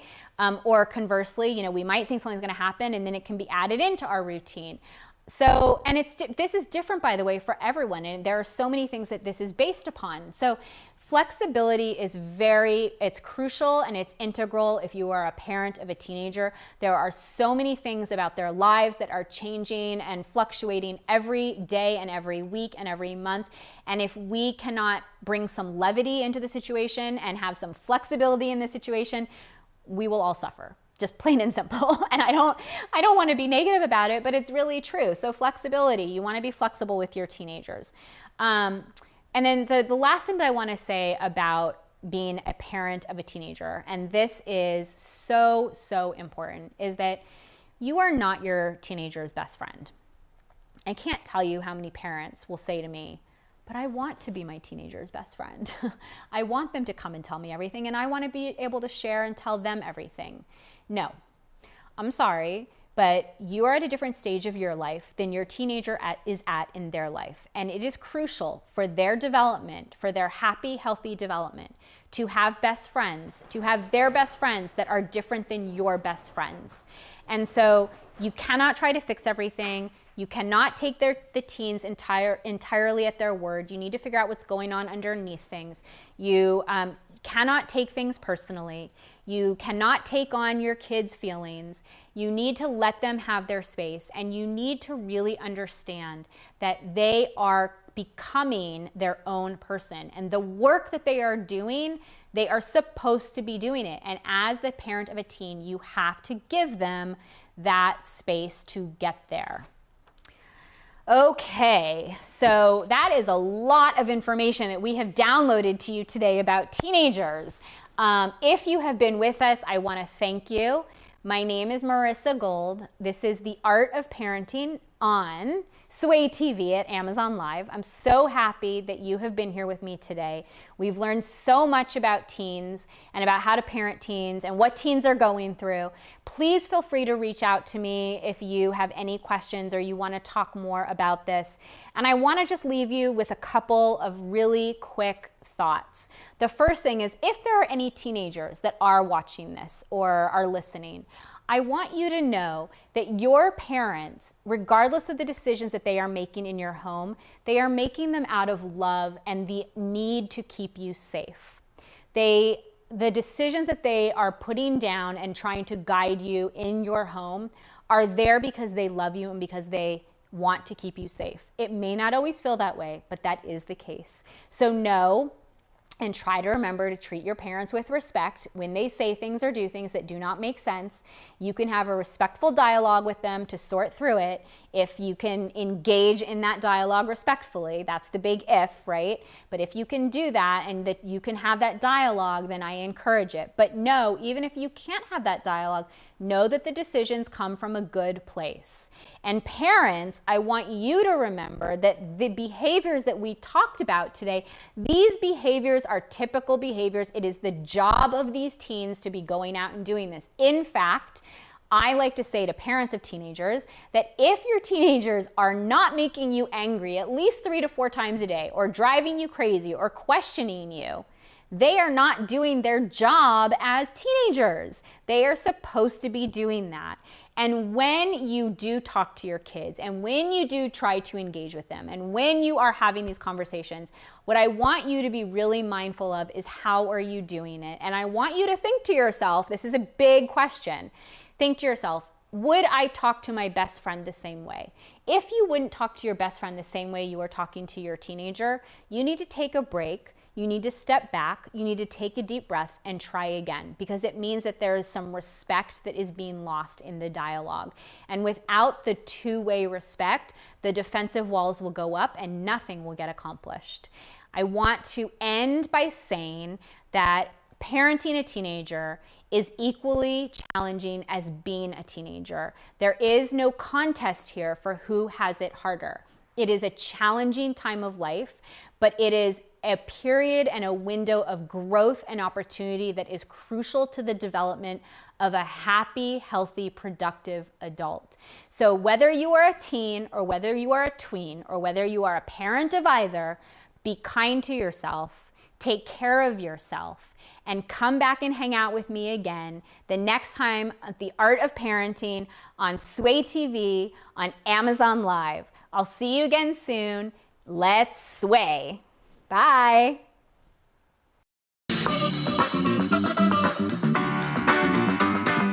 Make sure you guys follow Sway TV. Follow Sway right here.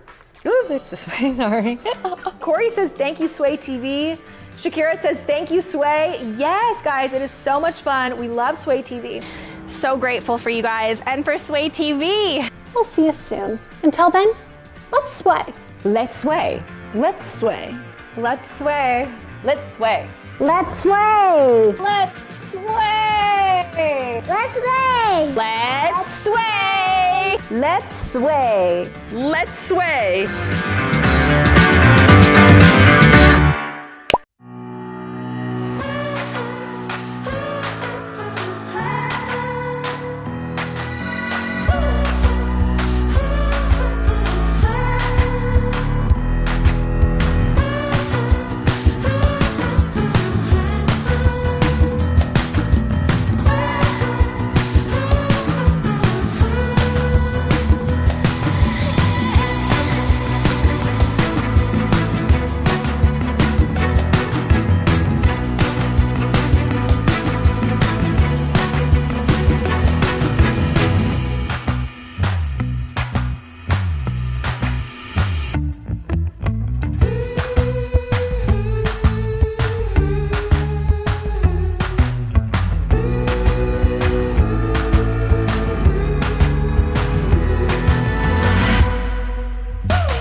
Looking good? Good to go?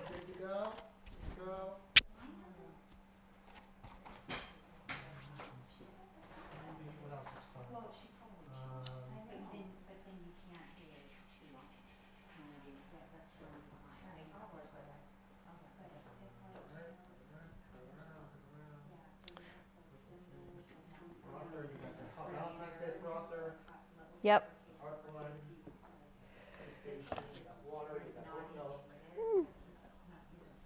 Froth. You have new glasses, by the way. You can froth the milk in the new glass. So you can use some of the open up to froth the milk, and then you can use the other for the smoothie. Okay. You use that yesterday. Does it work with the sugar straw? I don't know if that was I like the bigger things better. I know, but this is more efficient. So I know. I know. It's fine. Is it because it doesn't open? Well, it's because it doesn't fill the whole way. Like, I don't want you to fill it. You put too much in anyway. I did? I think so. Okay.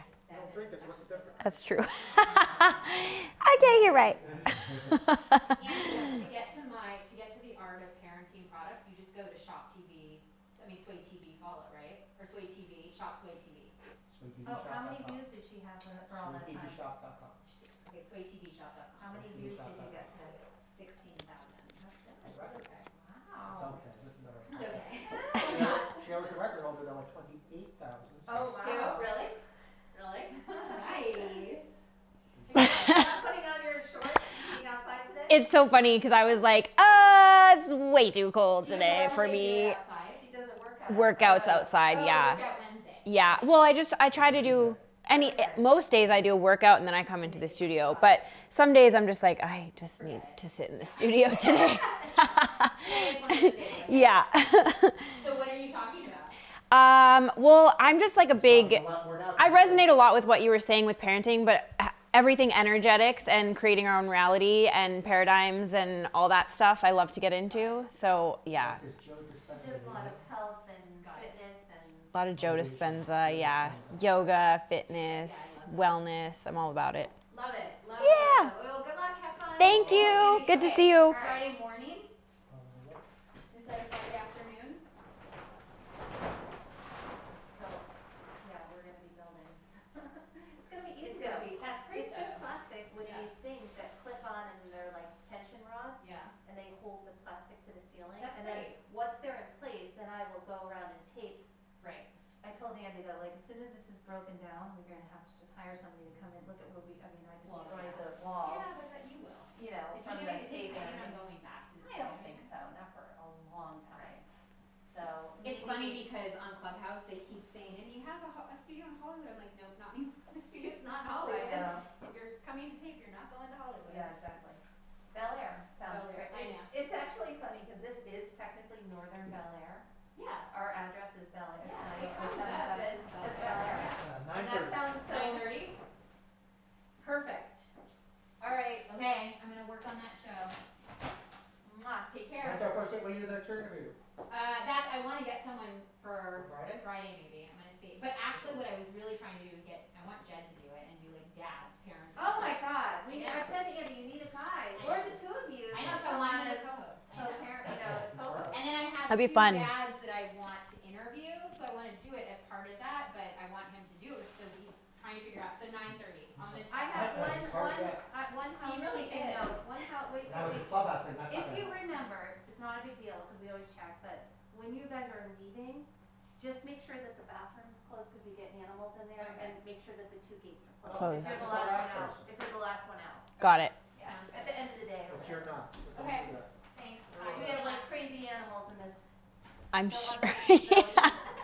I can see those wires in the back there. I don't dislike them because they're lit. but I'll have to see another place.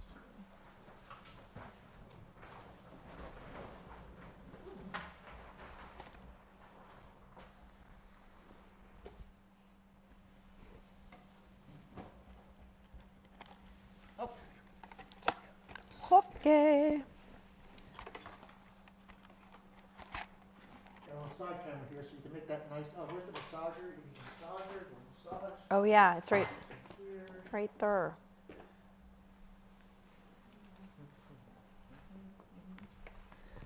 Wait, you can see this side of the couch? Well, I'm gonna come in on this side here. You see the side camera there. Keep it Okay. clean a little bit on it because I don't like to have have the same shot. Okay. Sometimes when we do that. A little diversity. All right. Shade J. Here we go. Let's see here. Okay.